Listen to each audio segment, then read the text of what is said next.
Of mercy and wrath. So do you want to fly or do you keep the Bible on cop? The Most High is my rock. TK. Rock. The Most High is my rock.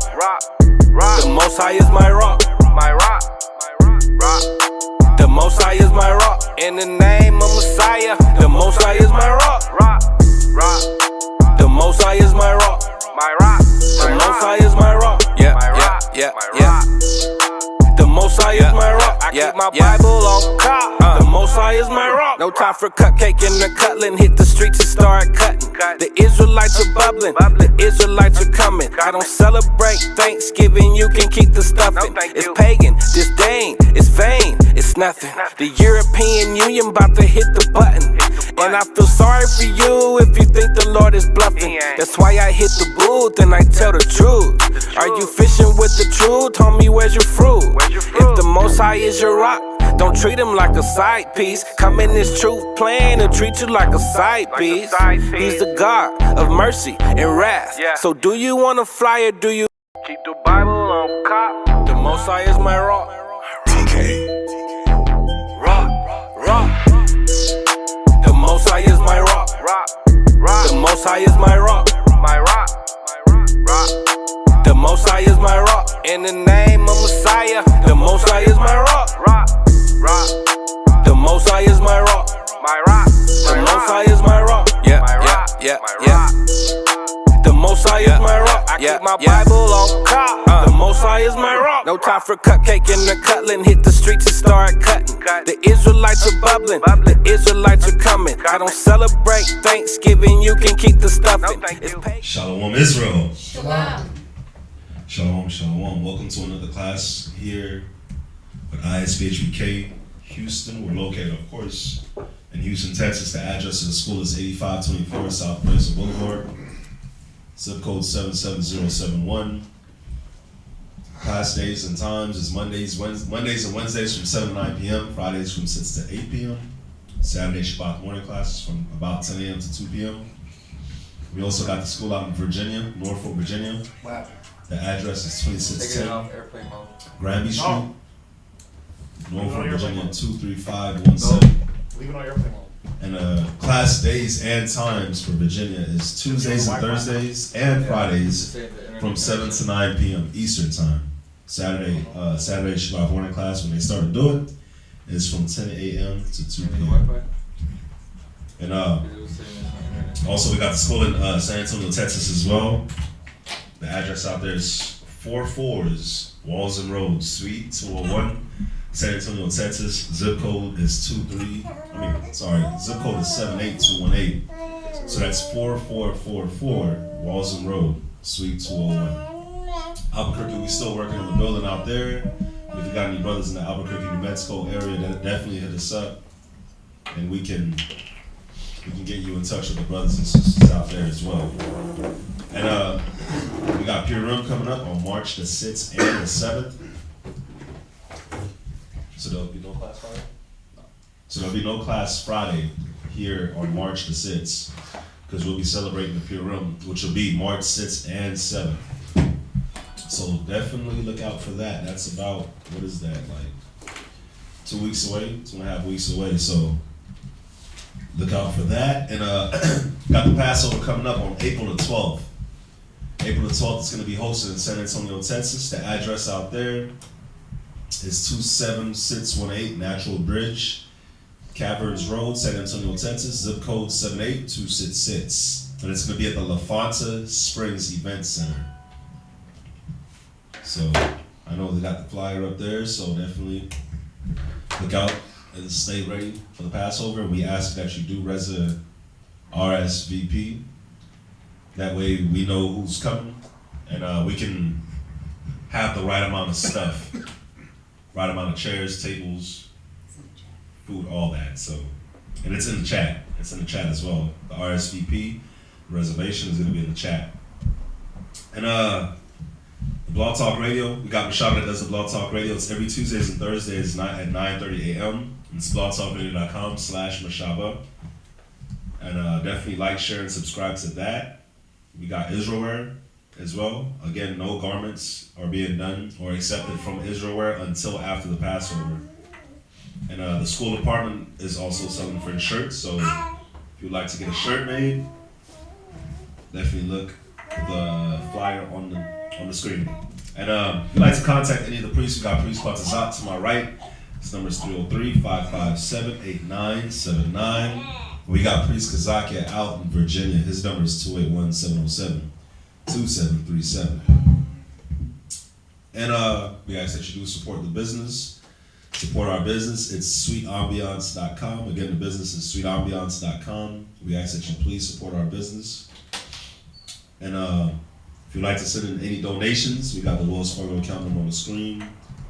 We got the Google Wallet link on the screen as well. And we got the school. And if you'd like to send in anything, please hit us up before you do.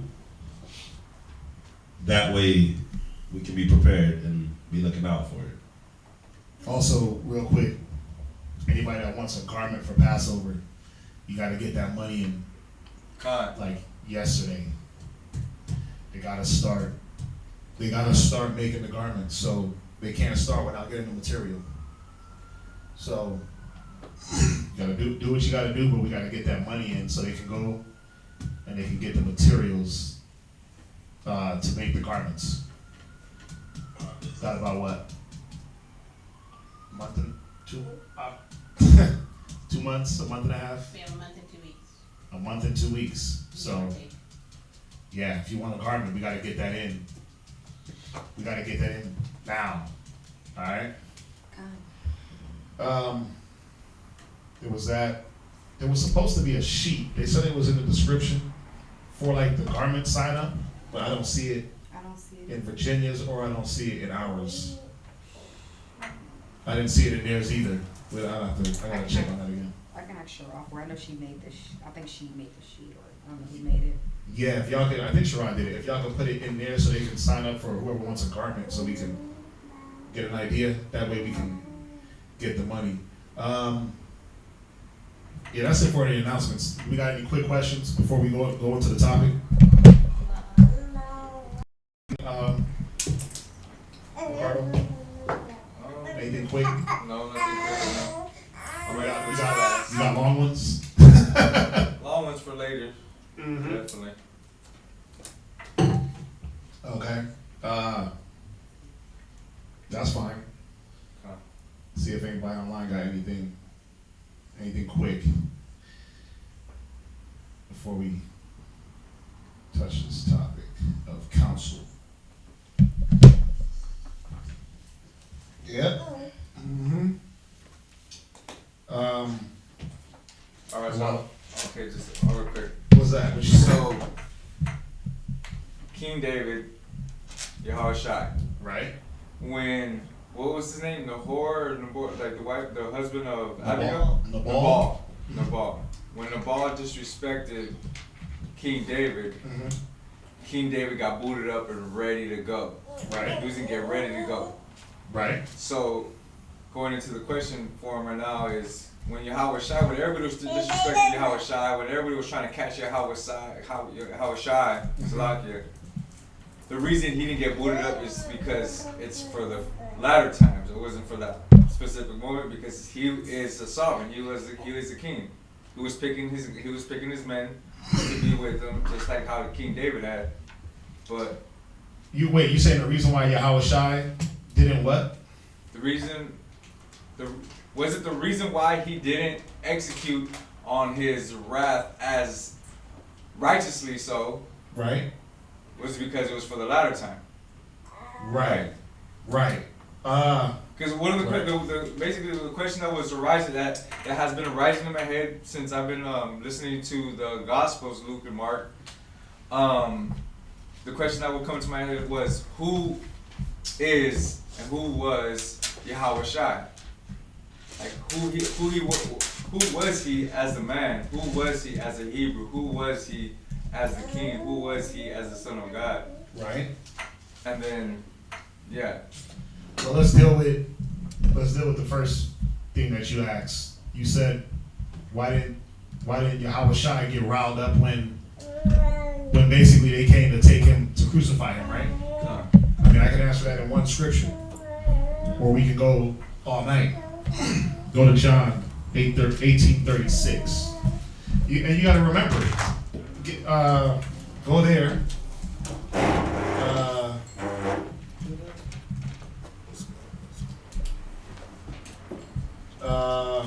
Now, before you go there, go to what did Yahweh Shai come to do? He came to fulfill the law. What else?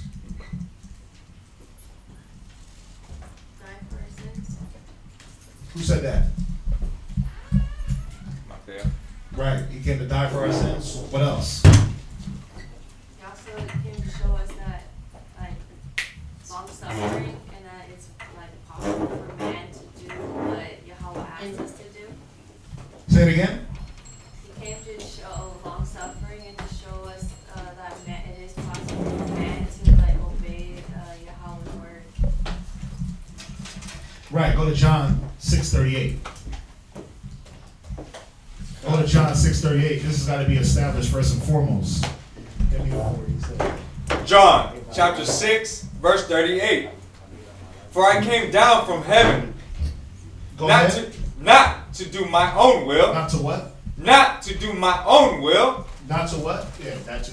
Not to do my own will. So it's being established. We have to establish that Yahweh Shai did not come to do his own will. So the question that was asked was, how come Yahweh Shai didn't fight back when he was delivered up, or when they came to deliver him up to, when the Jews came to deliver him up to be crucified?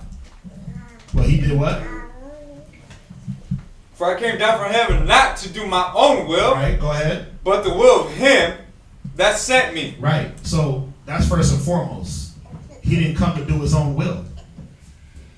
He didn't come to do his own thing. Now, anybody in that position, somebody's trying to kill you, you gonna try to kill them, right? But what was the will of the Most High?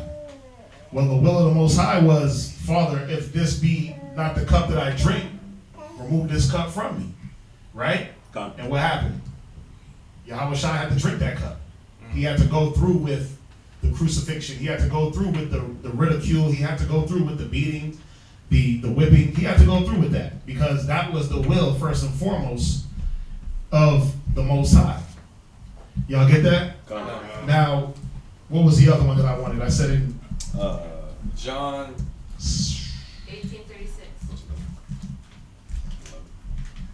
go to John 18:36. John chapter 18, verse 36. No, it wasn't that one. Go ahead. Yahweh Shai answered. Read. Let's read up a little bit. John what? 18.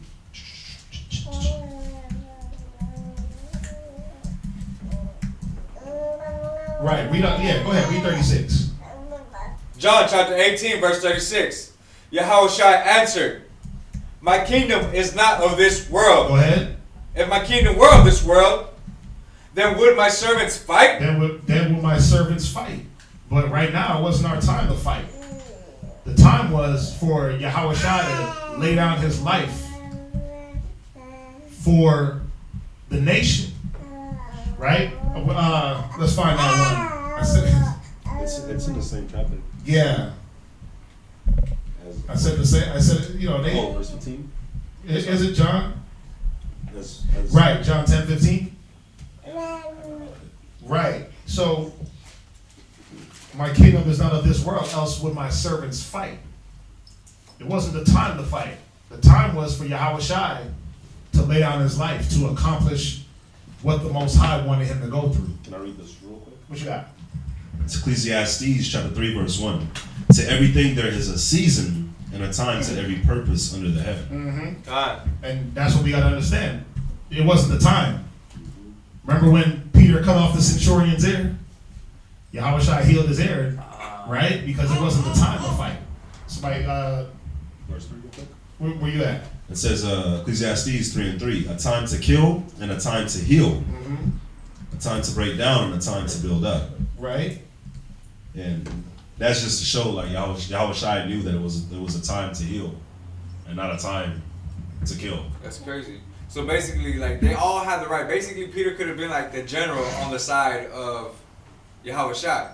Just like how King David had his generals and so on and so forth, his officers and so on and so forth. Right. Under the sovereignty, under the rulership in the kingdom of Israel. Right. Right. Go to John 18 and verse 10. John chapter 18, verse 10. Right.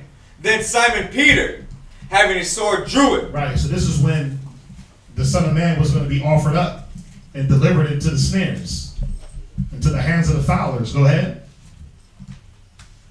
So Peter drew his sword. Go ahead. And smote the high priest's servant. Right. And cut off his right ear. And did what? Cut off his right ear. Go ahead. The servant's name was Malchus. Right. Go ahead. Verse 11.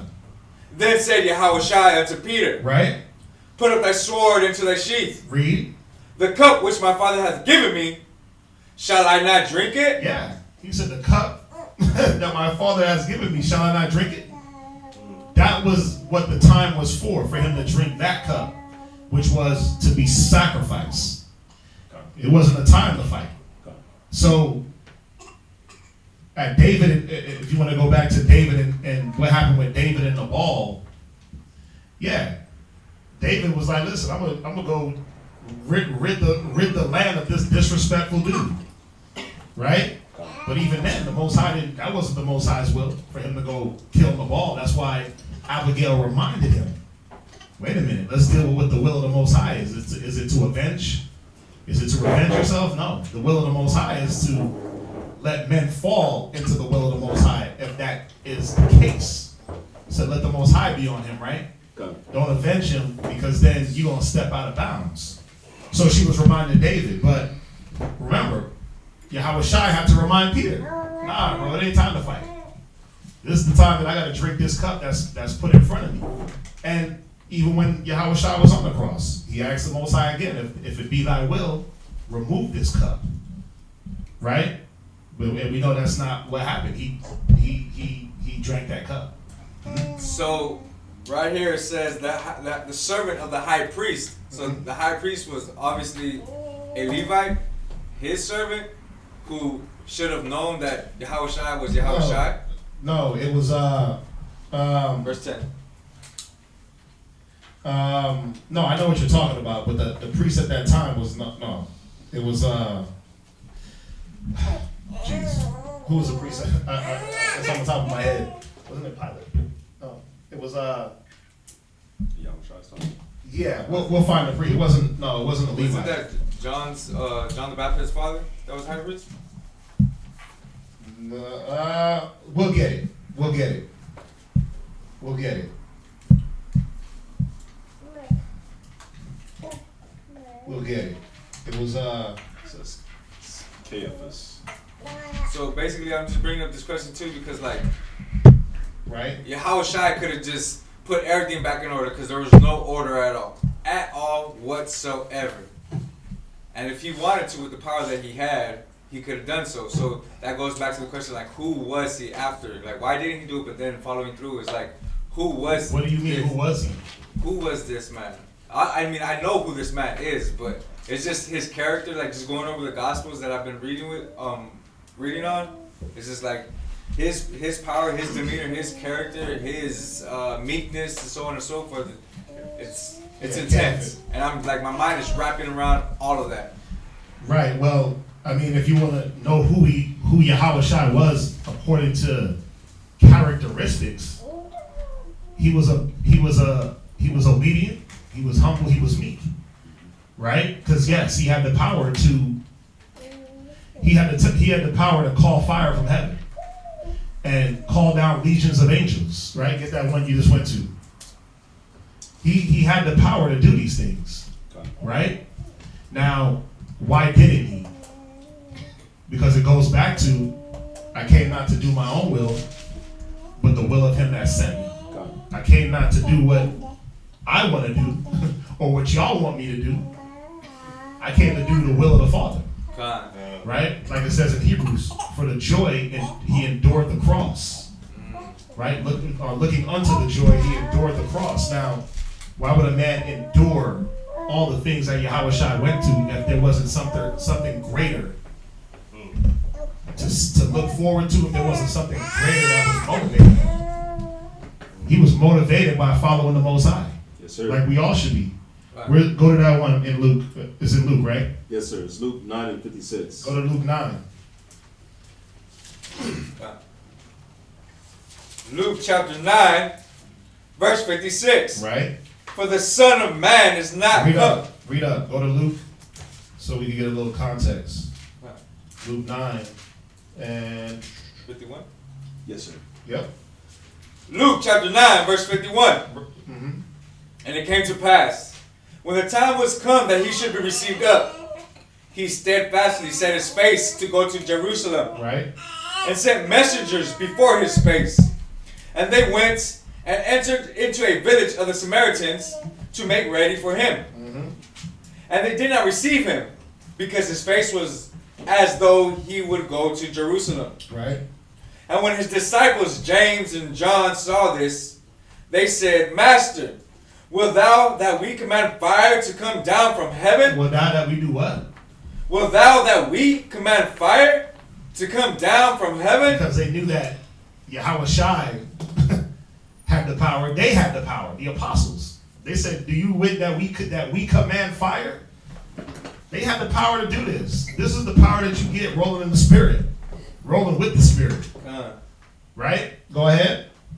Again, it said, after you said that, it says, wilt thou that Right. we command fire to come down from heaven? Right. And consume them? And do what? And consume them? Go ahead. But what was the will of the Most High? Read. Even as Elias did? Right. But he turned and rebuked them and said, He did what? he turned and rebuked them. Yeah, and it was a constant rebuke because the apostles, not that they were off wicked or bad men, but they didn't understand that, wait a minute, we can't roll with our will. We got to roll with the will of the Father. And the will of the Father was being exemplified through the way Yahweh Shai walked. So they were like, well, let's burn them up like Elias, right? Elijah. Let's burn them up. When you read the story about Elijah, he commanded fire from heaven and swallowed up a whole altar full of burnt offerings. He was showing the power of the Most High. He had wet the offering and wet it up with water and did all this stuff. And the fire came down from heaven and consumed it. So they're like, should we call fire from heaven like Elijah? He was like, nah. Why? Read. Ye know not what manner of spirit ye are of. Read. For the Son of Man is not come to destroy men's lives. Hey, I'm not in the spirit to destroy. We're not in that spirit yet. If this was my kingdom, else would my servants fight. We're not in the fighter spirit. Like we read in Jeremiah, he said, I'll send for fishers, then I'll send for hunters. God. Right? So there has to be a time and a place and a season. The season is right now. Even right now, the season is what? Fishers. God. I'll make you fishers of men. I'll make you fishers of men. I'll make you fishers of men. That's what Yahweh Shai told each apostle that he pulled. Drop your nets, come with me. We're going to fish men. Not destroy men, not kill men, not fight back and forth with men. Right? Even when you read up in that chapter. Watch, finish it up and then watch this. Finish it up. But to save them. But to save them. Right? Now, jump up to verse, where you at again?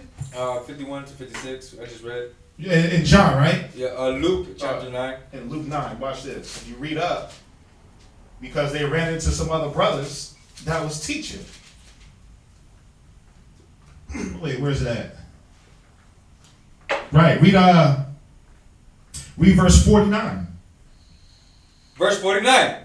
And John answered and said, Master, we saw one casting out devils in thy So name. we saw a man teaching the word, casting out devils in your name, Yahweh Shai. Go ahead. And we forbade him. And we forbade him. We stopped him. We told him, nah, chill.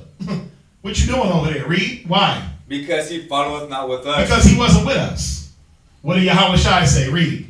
And Yahweh Shai said unto him, Right? Forbid him not. Do what? Forbid him not. Yeah, don't stop him. Don't cause contention and strife. Ooh. It ain't time for us to go back and forth because he's not with us, that he's not doing the job. Or because you're not with my school, that you ain't in the truth.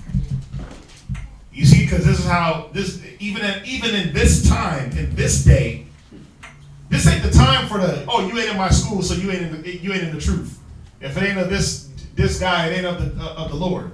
This ain't the time for that. The time is to teach men and to fish for men, and it's not about throwing out your acronym. It's not about throwing out your location, the street that you were founded on. It ain't about that. That ain't what the scriptures say. Watch, read.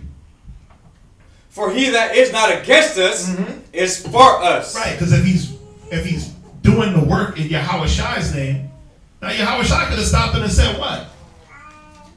He could have said, no, stop and follow me. Right? But it wasn't about stopping that, follow me, do this, do that. It was, what was the will of the Father? Well, the will of the Father was to go get 12 men. He got his 12 men. And he was the 13th. And they were going around doing what? Teaching others to do what they were doing anyway. So they saw that, Yahweh Shai saw that and was like, oh, well, they already on the job. That's what's up. That's one less person that we got to go to. You see that? So don't stop them. No. Let them keep doing what they're doing. They're doing the right thing. If they were off, obviously you would have been like, okay, pause. Let's show them a better way. Right? So Yahweh Shai didn't come down to stop the good works that men were already doing in the Most High's name. He came to edify. Right? He came to, first of all, be humble and show humility to the Most High. And in executing the will of the Father. That's what he came for. So if you talk about his character, like who was he? Well, he was a man that had many different characteristics and many different character traits, all of which that we should be trying to attain to. Absolutely. Said he was a man of counsel. He was a man of understanding. Said he bore our grief. He was a man of sorrows. But if you read about Yahweh Shai, we did a class, and maybe we should do another one. And we went through all the different characteristics of Yahweh Shai. That, yeah, he did get angry. Yeah, he did get sorrowful. Yeah, he did get mad. Yeah, he was joyful. He wept. He had all these different characteristics, but they were all emboldened and they were exemplified through wisdom. He wasn't just overly crying, walking through the streets. God damn it, I got to deal with this, and crying. He wasn't overly just blazing cats either. Because he was out the spirit. He wasn't overboard. He wasn't always bold and austere.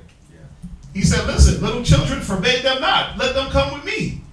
Now, a man that's bold and austere and crazy, he going to be young. The little kids, they ain't going to want to come anywhere. So he knew how to control the different characteristics and emotions. Yahweh Shai had emotions.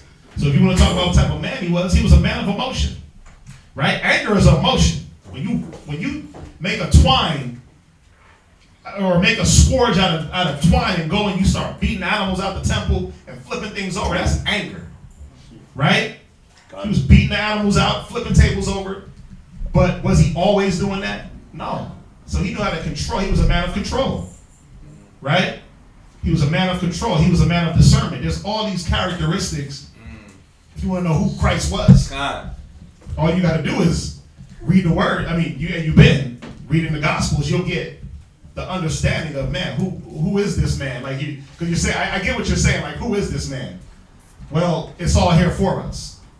You just gotta, like the scriptures say, the more you read, the more you get the understanding, and you'll be able to see the dynamic of Yahweh Shai, where he just wasn't one way. He wasn't overly soft, like just some soft dude floating on clouds.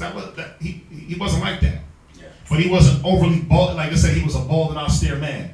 He wasn't always that either. He had balance, so he was a man of balance. You see that? Okay. Yeah, but to answer your question, again, he didn't fight back. Like when it said when he was reviled, he didn't revile. When he was railed, he didn't rail back. He didn't fight back. He didn't even answer his accusers because he knew it wasn't his time to answer. And I suppose one of the reasons why that question started arising within my spirit was because on the Shabbats, we just been reading from Genesis to where we're at now. Right. And just going through like, okay, this is what's going on. And then I just been going over the Gospels, and I'm just like, wow. Okay. Right, now let me hit you with this. Go to Revelations. Go to Revelations 1 and verse 7. right? Yeah. You ask the basic timing. Now, when Yahushua does come back, when he does come back, then that's going to be the time, right? And I'm not going to go through every scripture, but I will go here. Go to Revelations 1 and verse 7. Revelation chapter 1 verse 7. Behold, he cometh with clouds. He does what? He cometh with clouds. Yeah, he's coming with them angels and them chariots. That's the clouds. Go ahead. And every eye shall see him. Read. And they also which pierced him. Wait, read that again. And they also which pierced him. So every eye shall see him, and they also that pierced him. Think about that. Read. And all kindreds of the earth Right. shall wail because of him. They shall do what? Wail because of him. Because at this time, when he comes to execute judgment, the ones that pierced him, that's when they're going to get it. That's when they're going to get sawed in half. It ain't going to be an ear cut off. It ain't going to be, cut off his ear. It's going to be saw him in half. Resurrect him up to cut him back down. Bring him back from hell to send him right back to hell. And then you could obviously you go to Isaiah 63. And you could go through all the vengeance that Yahushua is going to get. But he already knew that. That's why he knew it wasn't time. This ain't my kingdom. Like this earth, what am I gonna fight for this for? It's like you got brothers battling like what's the best state in America and what's my block and this and that and that. This all gonna get burnt to a crisp. Wow. So why would I fight over this kingdom? As far as trying to claim stake in this kingdom. Why? It's gonna get destroyed. It could be destroyed tomorrow on what you got. Yeah. You see what I'm saying? Fine. So it just to put things in perspective of the timing. Remember, there's a time and place. Yahushua knew the time. He knows the time and the place. He said it. Behold, he cometh with clouds. All them angels, them billions of angels that's going to be floating back. And every eye shall see him, even those that pierced him. So they're not going to get away with what they did. The centurion that came, or the high priest servant that came and snatched him up, trust me, he's going to be woke up to see him. The one that pierced him is going to see him. The ones that drove the nails through his hands, they're going to see him. The one that beat him is going to see him. They all going to see him. Judas going to see him. He's just gonna look him dead in the eye like, Yeah. all right, you ready for Just this? bring him up. It says, he says, some shall be raised, what is it? Life. Some shall be raised to life. Life ever after, and some shall be raised, I'll let him get it, because I'm going to, Yeah, I don't know how to. I'll butcher it. But it talks about he'll raise some to life ever after, but then he'll raise some just to kill them. Just to put them back in that hell. All right, so you got that? Karen. All right, let's get into this topic. I know y'all probably got other questions. Just hold on. Let me get this last one. What's that? No, Mustafa was asking about the prices for the kids. Yeah, we were talking about it, Mustafa, the kids' garment prices. I'm sorry, I haven't gotten that yet. I gotta get with Sharon. I'm sorry. It's been a busy 2 days. I'm gonna get with her tonight. I'll get that. I'll text it out. Oh, man. Yeah, okay. It's all good. We'll find it. It says they'll be raised to everlasting shame. If I'm not mistaken. Right. Oh, Daniel's 12:2? I don't think that's the one. Is it? I'm not sure. I don't know Daniel. Yeah, that's it. It's Daniel 12:2. And many of them that sleep in the dust of the earth shall awake. Some to everlasting life, and some to shame and everlasting contempt. They're gonna get raised just to get put back down, man. So them that seen him, them that pierced him, imagine that. You get raised from the dead just to see the man you killed and offered up on the cross. Bro, that alone, you want to kill, it's like re-kill me. Right? I don't want to deal with that. It's crazy, bro. Yeah. All right, so good question. Just do more. And we'll do another class on, because it's a good topic. The characteristics of Yahushua, just showing that, yeah, he was a man of balance. He was a man of humility. He was yes, he was bold. He spoke boldly, but he also knew how to deal with women and children. He knew how to deal with men, right? He was obviously the epitome of what we're all trying to attain to. Right? He was if you want to say, he was a well-rounded individual. Right? That's what he was. All right. Righteous vengeance. Yes, sir. So Isaiah 63, one of my favorites. Isaiah 14, Isaiah 51. Right? So let's get into this topic, man, about, and I don't think we've touched this in a while, just about counsel. And the title is, Am I a wise counselor? And you know, this is geared more towards the brothers and sisters that have that duty of counseling younger brothers and sisters. And you know, this is geared to show a few different things about counsel, the importance, and why, if we're not careful, how counsel can be, what's the word I want to use? It can be, you can destroy a person if the counsel's not administered the right way, and other things that we'll get into as the class progresses. So first and foremost, let's deal with it. Let's go to Proverbs 24 and verse 3. Because we do have to establish a few things about counsel. A lot of people look at counsel like, oh, well, I'm not in high school. I don't got to tell what's going on. You know, why do I got to tell what's going on with me? Why do I got to reveal what's in my head to anybody? Why should I have to do that? Right? And I know a lot of people feel that way. Well, why do I got to say what's going on with me? What does it matter? What does it matter what I'm dealing with in my head? What does it matter what I'm going through on a day-to-day basis? Well, it matters because a lot of the things that we go through in our head, the things we deal with on a day-to-day, we don't know how to eradicate and deal with those thoughts. So there has to be someone that's there with you day in, day out to help either approve the good thoughts that come to you or help to curb, like the scriptures say, who will set scourges over my mind, right? Set scourges over those thoughts and keep those thoughts in check. And not just thoughts, because thoughts turn into action, and then actions do what? They either have negative or positive effect. Got it. Right? Got it. So read Proverbs 24 verse 3. Proverbs chapter 24 verse 3. Through wisdom is in house building. Right? And by understanding it is established. Go ahead.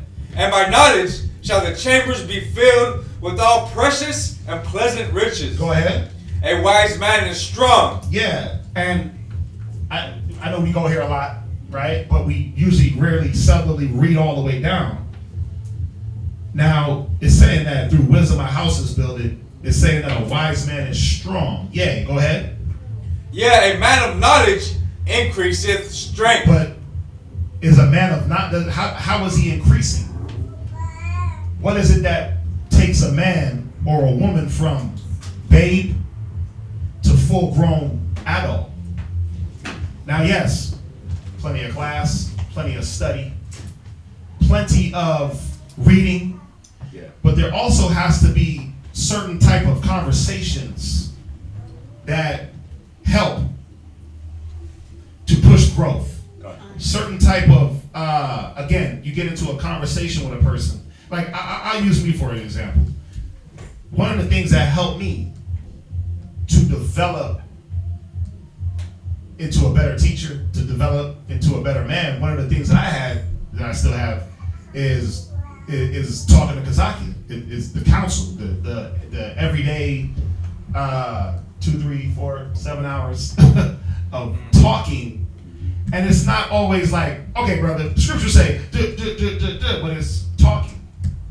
Talking, and then as I talk, he's like, I was hearing you say that, such and such, but look at it like this. It was like, oh, okay, but that's counsel, right? But what it's supposed to do is fortify a man's mind if he's moving in a certain path. If he's moving on the path of wisdom, you fortify those thoughts. If he's not, then you're supposed to show him, wait a minute, well, this is how you go get to the strength. So it says a wise man is strong. Why is a wise man strong? Well, a wise man is going to listen to counsel. And he's going to sit back and say, oh, okay, yeah, that makes sense. Go ahead. A wise man is strong. Yeah, a man of knowledge increases strength. Right, so how does he increase strength? Go ahead, read verse 6. For by wise counsel. For by what? Wise counsel. Go ahead. Thou shalt make thy war. Right, because if you're not counseling, and listen, it don't just say by counsel. It says by wise counsel. Yeah, it's not just anything.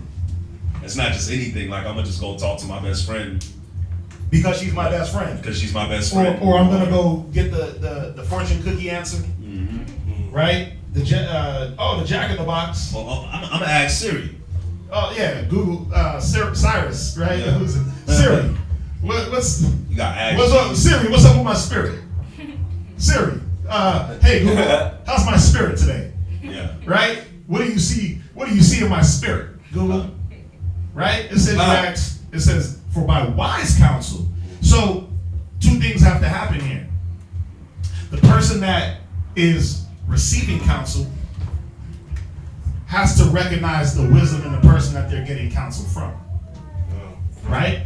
It says a wise man, it says a skillful man when he heareth the wise word, said he commends it, and he adds on to it.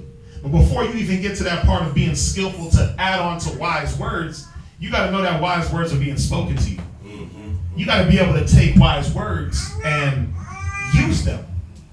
Right? Go ahead. And in multitude of counselors. In what? In multitude of counselors. In a multitude, meaning more than one. More than one, not saying more than one counselor, because that's where a lot of confusion comes in. But in more than one conversation about an issue or a matter, go ahead. There is safety. Right, because we might have to mull over a situation a few times before we come to a direct judgment.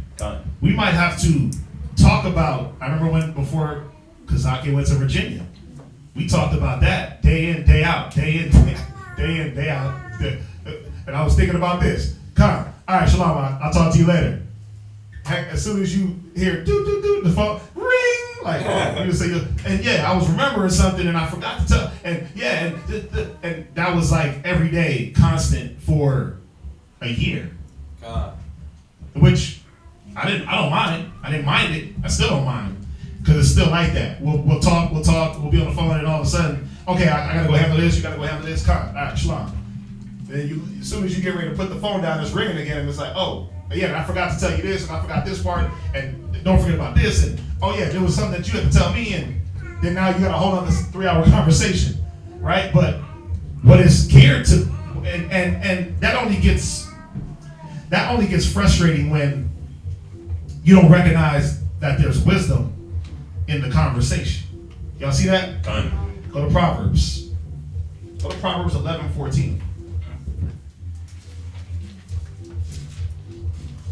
Proverbs chapter 11, verse 14. Right?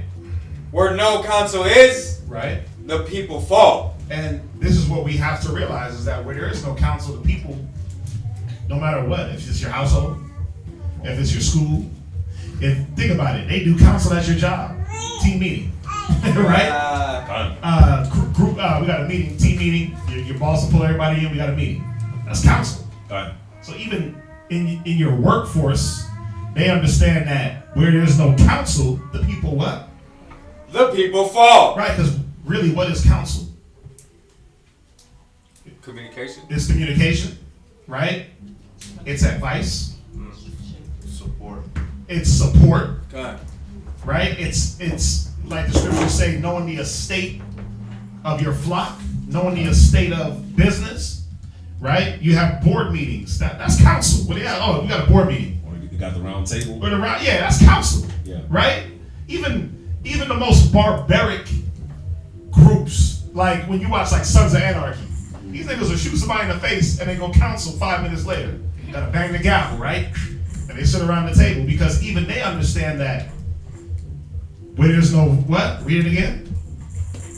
Where no counsel is, Right. the people fall. So even bikers, or even Hell's Angels and Sons of Anarchy and all these different entities, even they understand that where there's no counsel, the people fall. Go ahead. But in the multitude of And counselors, there it is again. This multitude of counselors. Meaning, we gotta discuss things sometimes more than once. Sometimes you get into a conversation, hey, we gotta handle this. What about this, and this? Yeah, okay, let's go with that. Some things have more moving parts. Some things are more what's the word? More layers to just, it's more than just surface. You gotta dig a little bit deeper. And you have to discuss things a little bit more. We do it here all the time. Right? We depending on how detrimental the decision can be, depending on how serious a judgment can be. Yes, sir. We make sure we counsel, and not just once, maybe not just twice. We counsel until that the issue is hammered out. Man, you know what's crazy about this Right. is that our people was never taught this. Nope. We were never taught to counsel. You went to school all your life and they never told you about this. You always thought, man, if I'm gonna go see the counselor, that means that something bad happens. The guidance counselor? Yeah. Yeah. I'm failing. I'm failing my classes. I'm getting into fights. I keep getting into trouble. Well, that's usually when you went to the guidance counselor, was when you was in trouble, bad grades. That's when things were already messed up. Yeah. So we were never taught to be proactive. We were never taught to. So go to Ecclesiastes 6 real quick. Let me get your apocrypha. This is what we were never taught. And we were always taught, and when we were taught this, we were taught that it was bad. Yeah. That, you in trouble, right? Ecclesiastes chapter 6 and verse 36. Ecclesiastes chapter 6, verse 36. Right? And if thou seest a man of understanding, Read. get thee betimes unto Do him. what? Get thee betimes unto him. Right?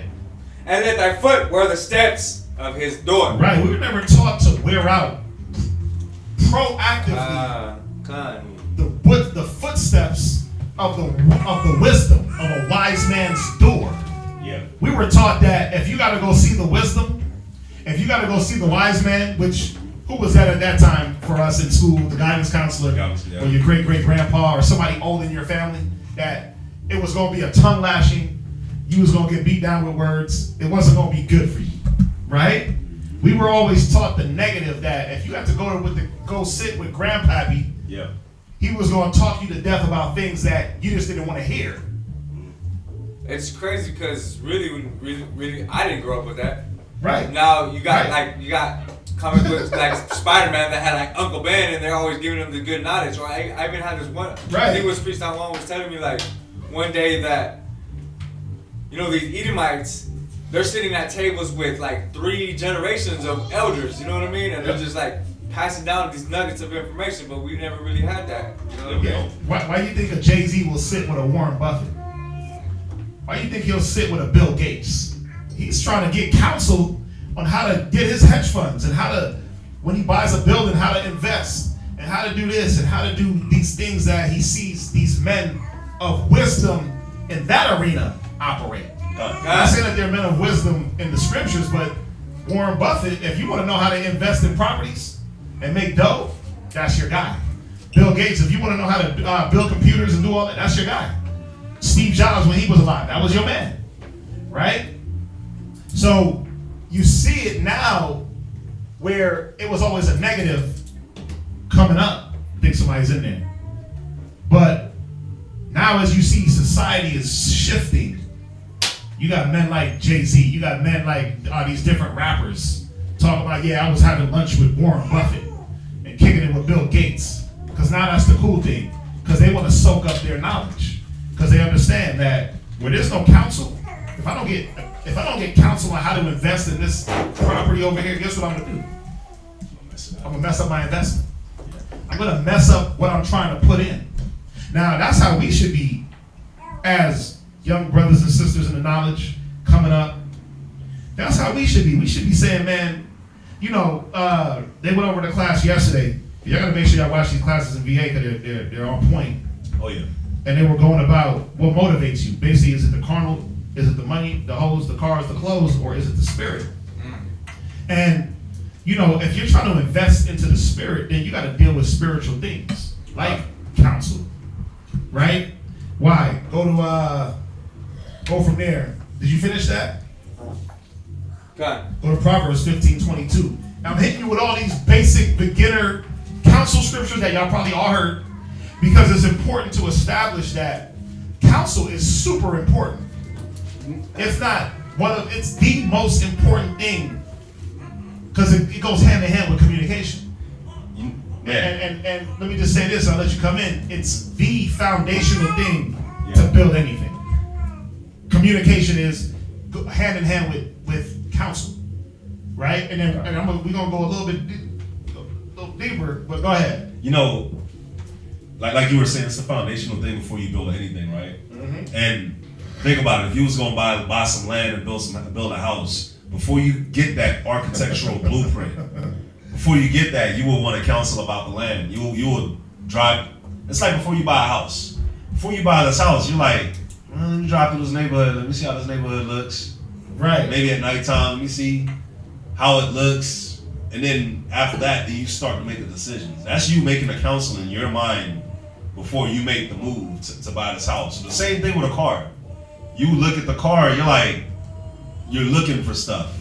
You're looking for holes. You're looking for things that you might not like. So when it comes to like us being in the spiritual realm, and especially being young, I think back to myself, being young in the truth. I just did stuff. Yeah, and I like what you said. I'm sorry, I didn't mean to cut you off, but I like what you said. I remember buying my first car. Yeah. And walking to the dealership. I just wanted what I wanted. When I got it. I just went and got it, and I was like, well, I'm not gonna check for rust. I'm not gonna check for leaks. I'm not gonna check for this. I'm not gonna. It's my color. Carfax. Yeah, I'm not doing. This is what I want. I don't think they had Carfax back in '98, Oh. but but that's what 2000. Yeah, you don't ask certain questions. Yeah, You just say this is what I want, but then as you and Dorothy said it. We learn everything the hard way. Now you learn when that car breaks down 2 years later. Like, damn, wait a minute. Well, I should have checked for this. I should have checked for this. I should have made sure the wheels spun right. I should have made sure that it was good on gas. I should have made sure this. I should. And as you go through, the bad part is a lot of people get destroyed through the experiences they go through.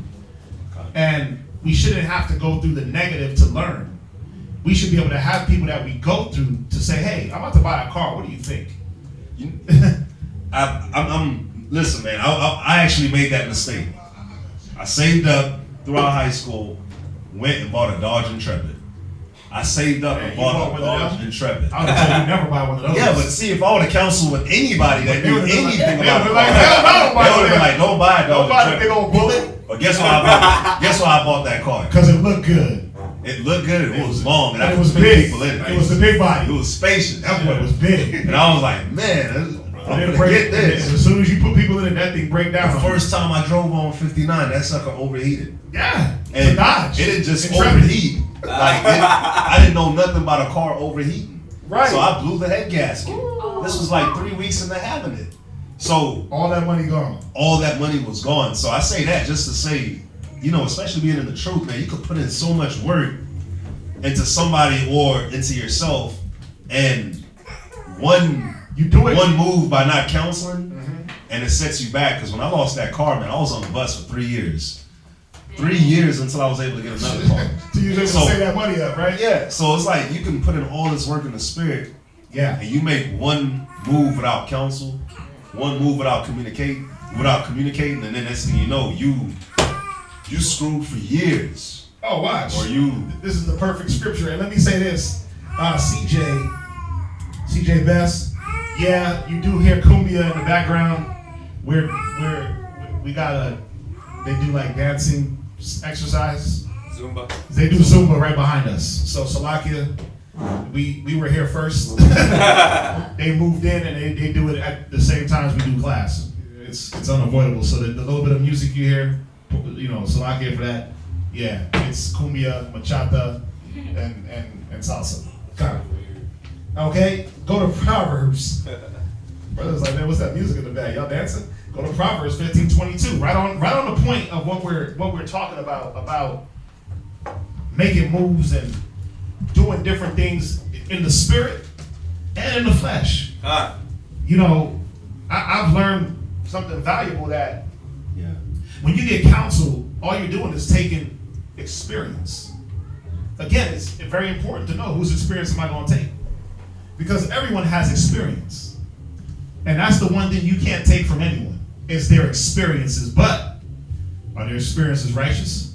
Are their experiences going to be beneficial for you to try and mimic? Right? So go read that. Proverbs 15:22. Proverbs chapter 15, verse 22. Without counsel, purposes are disappointed. You see that? Without counsel, the purpose that you're trying to accomplish is now disappointed. Without counsel, you'll buy the Dodge Intrepid and break it down 3 weeks later. You'll buy the Dodge Intrepid for what? $1,500? Man, it was 4,000. Oh God, you did that? Yeah, so you'll buy the Dodge Intrepid that's worth $1,500 for $4,000, right? You'll drive it until it overheats.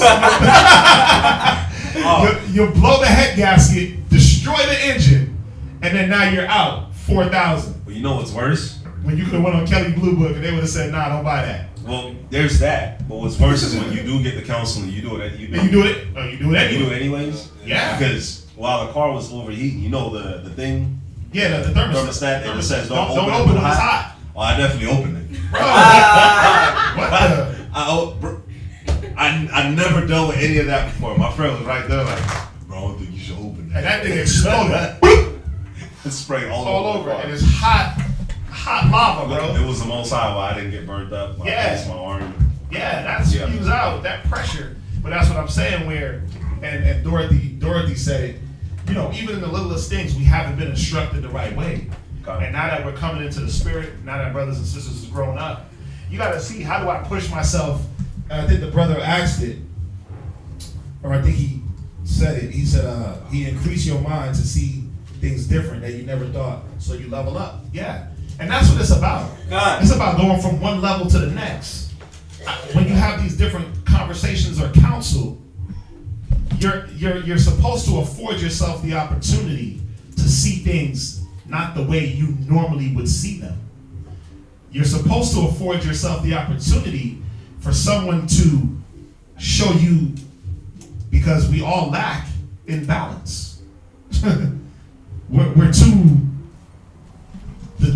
one way, one-sided, and we're not, like we spoke about Yahweh Shai being balanced. Some of us are not as balanced as we think we are. We're not as grounded as we think we are, and we move according to one way and one way only. I'm gonna stick to one song and one song only, right? And then what happens is you make your mistakes in that one way, but you don't have the way to recover.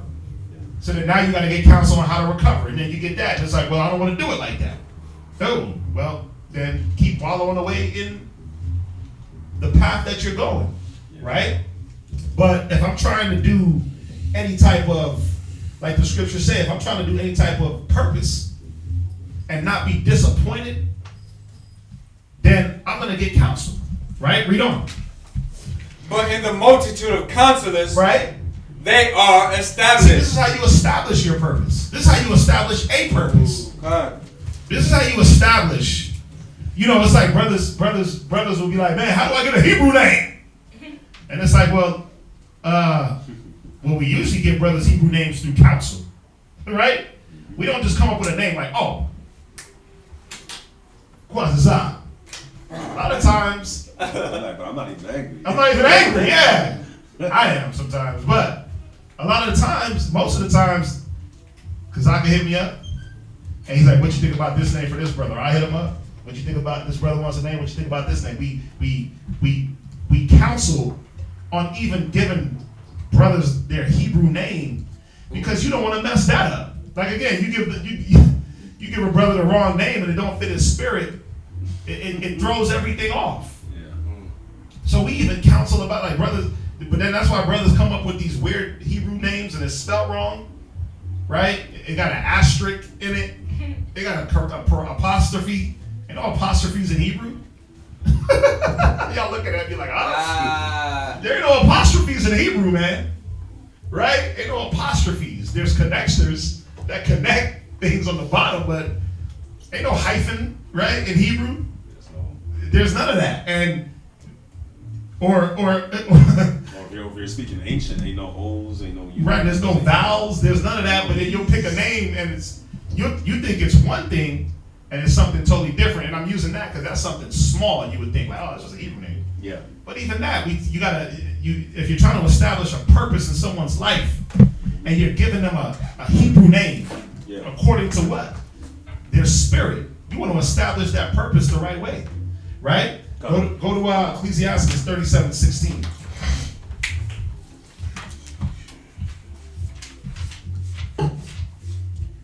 Ecclesiastes chapter 37. Verse 16. Read. Let no reason go before every It enterprise. said what? Let reason go. Right. It said let reason. Let dialogue, discussion. Wait a minute. Why are we doing this again? Well, we're doing this because this is the will of the Most High. Because this is our calling. Because this is what the Most High commanded. Because this is what the scriptures say. Well, brother, I don't know why. Well, let reason go before every enterprise. Hey, you want to commit to the school? Well, let us sit you down and show you. Go to Ecclesiastes 2, right? Go to here. Let's show you the things. Let's counsel you on the reason for this enterprise that you're undertaking in the spirit. And go to Ecclesiastes 2. Boom. Stay in Ecclesiastes 2. Ecclesiastes 38. Meditate. Go here. Romans 12. Lay down your life. Go here. Right? And we counsel, we bring the reasoning, right, before every enterprise. Just like if you're in your house, before you let your wife or your kids just endeavor into something, you find out the reasoning. Well, what's the reason why you want to go be a cheerleader? What's the reason why you want to go play Little League football? What's the reason why you want to be a dancer? What's the reason? Oh, I want to quit my job today. Well, hold on. Well, pause. Hold on, babe, right? What's the reason you want to quit your job? Let's talk about this, babe.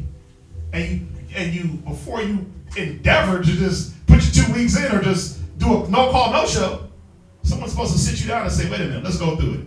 You quit today, you ain't got no paycheck, you ain't got a job lined up, you got this, you got that, you need this, you need that.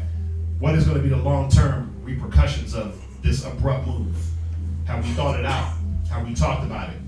Well, let's talk about it. Maybe I can hold it down while you find something else. All these different things that when we sometimes make moves, we don't let reason go before the enterprise. We do the enterprise, and then we come up with the reasons why. And a lot of times, we're being shown the reasons why we shouldn't have. Yeah.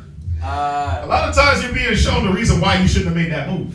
We're so backward, man. Why you shouldn't have endeavored into that enterprise. Why you shouldn't have jumped into that mode, or why you shouldn't follow that path. A lot of the times, that's what's happening. You're being shown the reasons why you should have counseled. Right? Y'all with me? God. Absolutely. Go ahead, read on. And counsel And do what? And counsel before every action. And counsel before every action. Ooh. Man, you know what's cool about this scripture right here is that, being in slavery and coming from captivity, we weren't taught this at all. Because, what business or what enterprises do we have now as a people? We don't have any. So we don't reason before we do anything. And I hear the music all the time where the rappers are like, I don't even think before I make a move. Like, what do you mean you don't think before you make a move? What do you mean? Like, you gotta think something through before you make a decision. They're like, nah, I just go on my gut feeling. Like, your gut feeling isn't always on point. You got bubble guts. Like, what are you talking about? You got weak baby guts. But you know, they drill that into our minds, man. Yeah. They're like, I just don't like that feeling, girl. Well, But then the gut feeling turns you into a hoe. That Yeah. gut feeling like, yeah, he's the one. And then you have another gut feeling 6 months later, oh no, he's the one. Then 6 months later after that, you had another gut feeling about another guy. Next thing you know, you had 3 gut feelings. And they were all, wah. There was something in your gut. It was a baby. 3 different dudes, 4 different dudes. Because we go off of our gut. Yep. We go off of our feeling. Instincts, right? Go off your maternal instincts. Go off your womanly instincts. God. No, we're supposed to go off of, watch, read it again. Let reason go before every enterprise, Right. and counsel Right. before every action. No, some actions, Before every action. a few actions. Before every And action. you know, some of you sisters got to get a lot better at, if you have a husband, counseling before every action. Y'all don't see how sometimes, and I know it sometimes it's like, well, why gotta counsel before I spend my own money? Well, because it's not about going to your husband and reporting to him what you're doing as far as spending money, but it's about showing the obedience to the Most High.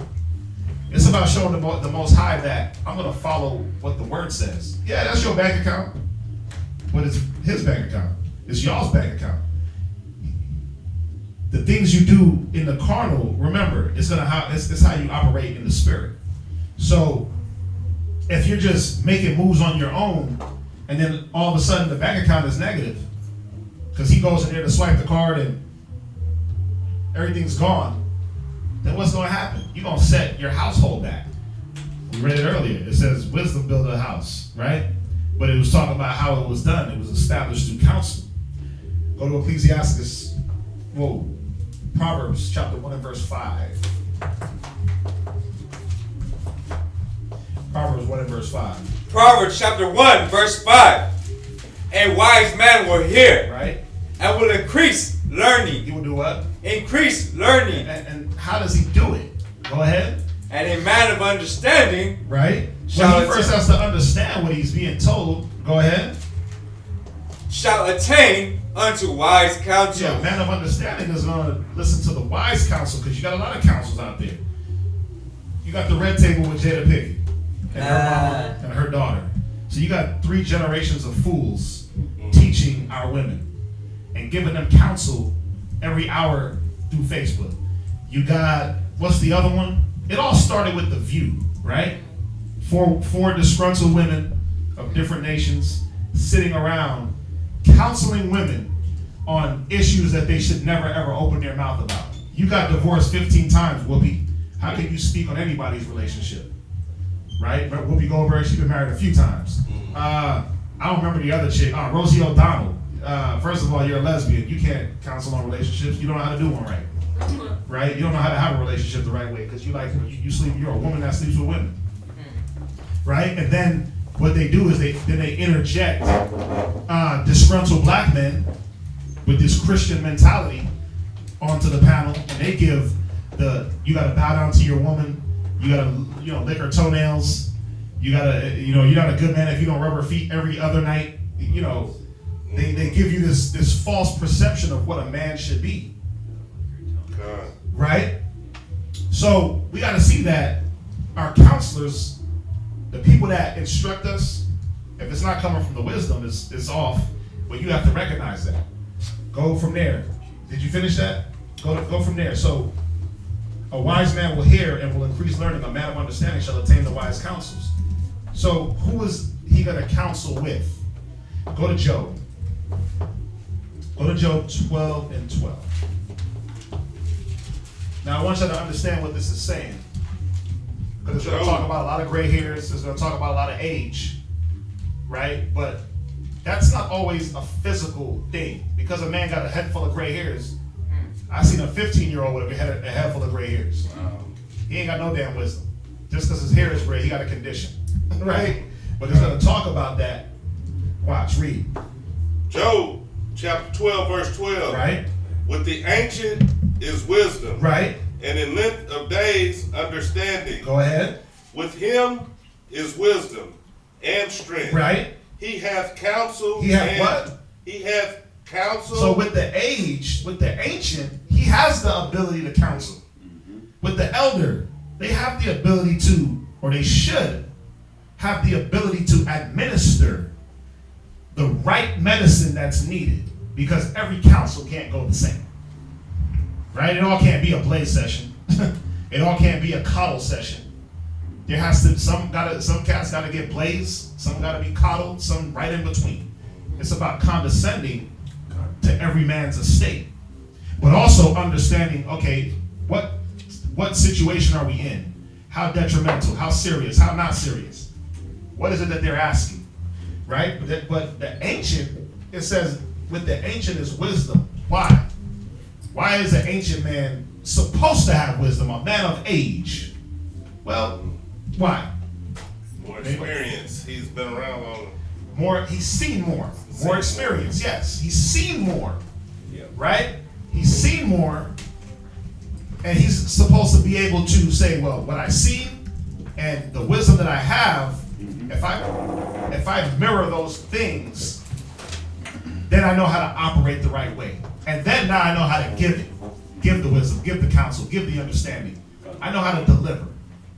Right? Read verse 13. Verse 13. With him is wisdom. Right? And strength. So he's supposed to have the ancient, the age, the ones that have the experience, they have the wisdom and they have the strength. Go ahead. He hath counsel and understanding. He has the counsel, and he also is able to deliver the understanding of what he's talking about. He ain't just throwing out a bunch of scriptures like some people do when they're counseling their ribs. It's like your rib is dealing with like a mental, she's dealing with an issue of pride, or she's dealing with a humility issue, and you're talking about the kingdom. Huh? Wait, what? Your rib has a problem with following your orders when you talk about, well, in the kingdom. No, that's not the right counsel. That's not the right words to give at for that time. Right? Where were you? Con, I remember when I was going to a Sunday church. Right? And so one of the brothers, he come up on the stage and he was preaching. He said, well, one of his neighbors, they was hungry, they needed food. Right?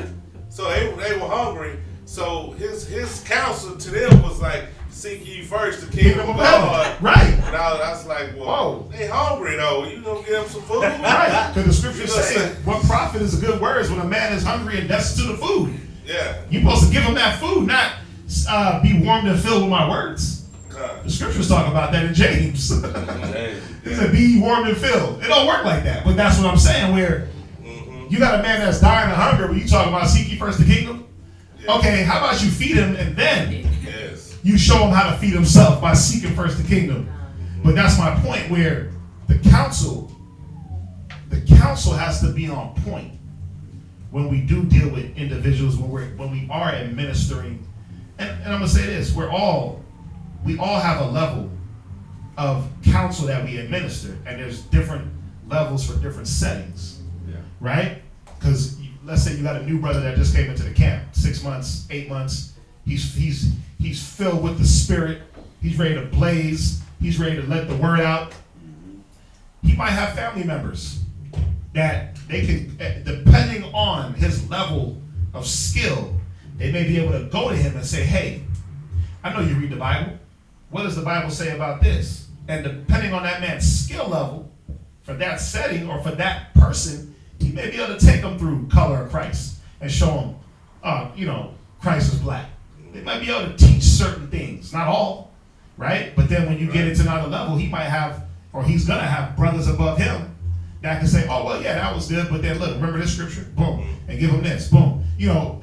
I remember Kazaki used to do it for me all the time. All my questions way back in the day would come from dealing with my family. And he's like, oh, yeah, you got it, look. That was good, but then make sure you go here, and then go here, and show him this, and show him this. And, I was a firecracker, so even when I showed him the right scriptures, the tact and the level of administration and the level of fire that came behind it, it turned people off. Yeah. I'll be honest. I didn't know how to talk. I was a niggard with the word because that was just the zeal. The zeal was burning cats to pieces. Yeah. Right? So I wouldn't have been a good counselor back then because I didn't know how to lower my tone. Everything was yelling, screaming. I didn't know how to condescend. I didn't know how to even take no for an answer. You challenge me, you got all the cut scriptures in the world. Right? So it wouldn't have been a good counsel. But through time, through experience, through understanding what's needed and what's not, now I can sit back and if I gotta counsel a person, it don't gotta be a yelling match. It don't have to be a back and forth. It could be what's needed for the time, for the person, for them. Right? What was this person getting grimy on the chat? You had to delete them? What were they talking about? Catholics are the chosen. Oh, God. Of course. The pedophile. That's why they pedophile little boys, because they're chosen. Go to, man, that's crazy. Go to Ecclesiastes 21 and verse 13. What is it? 21 and verse 13. Ecclesiastes. Ecclesiastes. No, in the Apocrypha, you got it. Ecclesiastes, I'm sorry. Ecclesiastes chapter 21, verse 13. Come on. The knowledge of a wise man shall abound like a flood. You see that? The knowledge of a wise man is going to abound like a flood. He's going to have enough to give. Go ahead.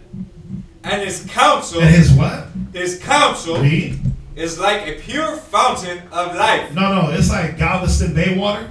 A pure fountain of life. No, it's like Flint, Michigan water. A pure fountain of life. Yeah, it's like a pure fountain of life. It's clear. When it drops, like Job said, they listened to my counsel, it distilled. Like he said, when they gave ear to counsel, it distilled like raindrops. Right? When it drops upon your head, you're like, dang, I needed that. Even if it's sharp. Even if it's like the scriptures say, you're going to have meek brothers and you're going to have froward brothers. Forward, where it's not going to be as comely. It's not going to be every counsel, every conversation they're going to be a caressing. Hey, brother, I was wondering, and I was just thinking about you, and maybe you should such and such. Sometimes it's going to be like, hey, what the hell's your problem? Why you, right? Right? Sometimes it's going to be like, brother, stop doing that because you're going to mess, And it's not always going to be what the ears, the buttery, soft words. It's not going to always be that. Right? Done. So, but it's supposed to bring life to the situation. At the end of the day, it's not about how it's said. And I'm not saying that it gives anybody a license to walk around and be niggardly to each other. But it's not, if a person that's wise is listening to wisdom, it's not about who and how, it's really about what. Right? It's about what wisdom is coming. Go to Ecclesiastes 25 and verse 4. Ecclesiastes chapter 25 verse 4. Right?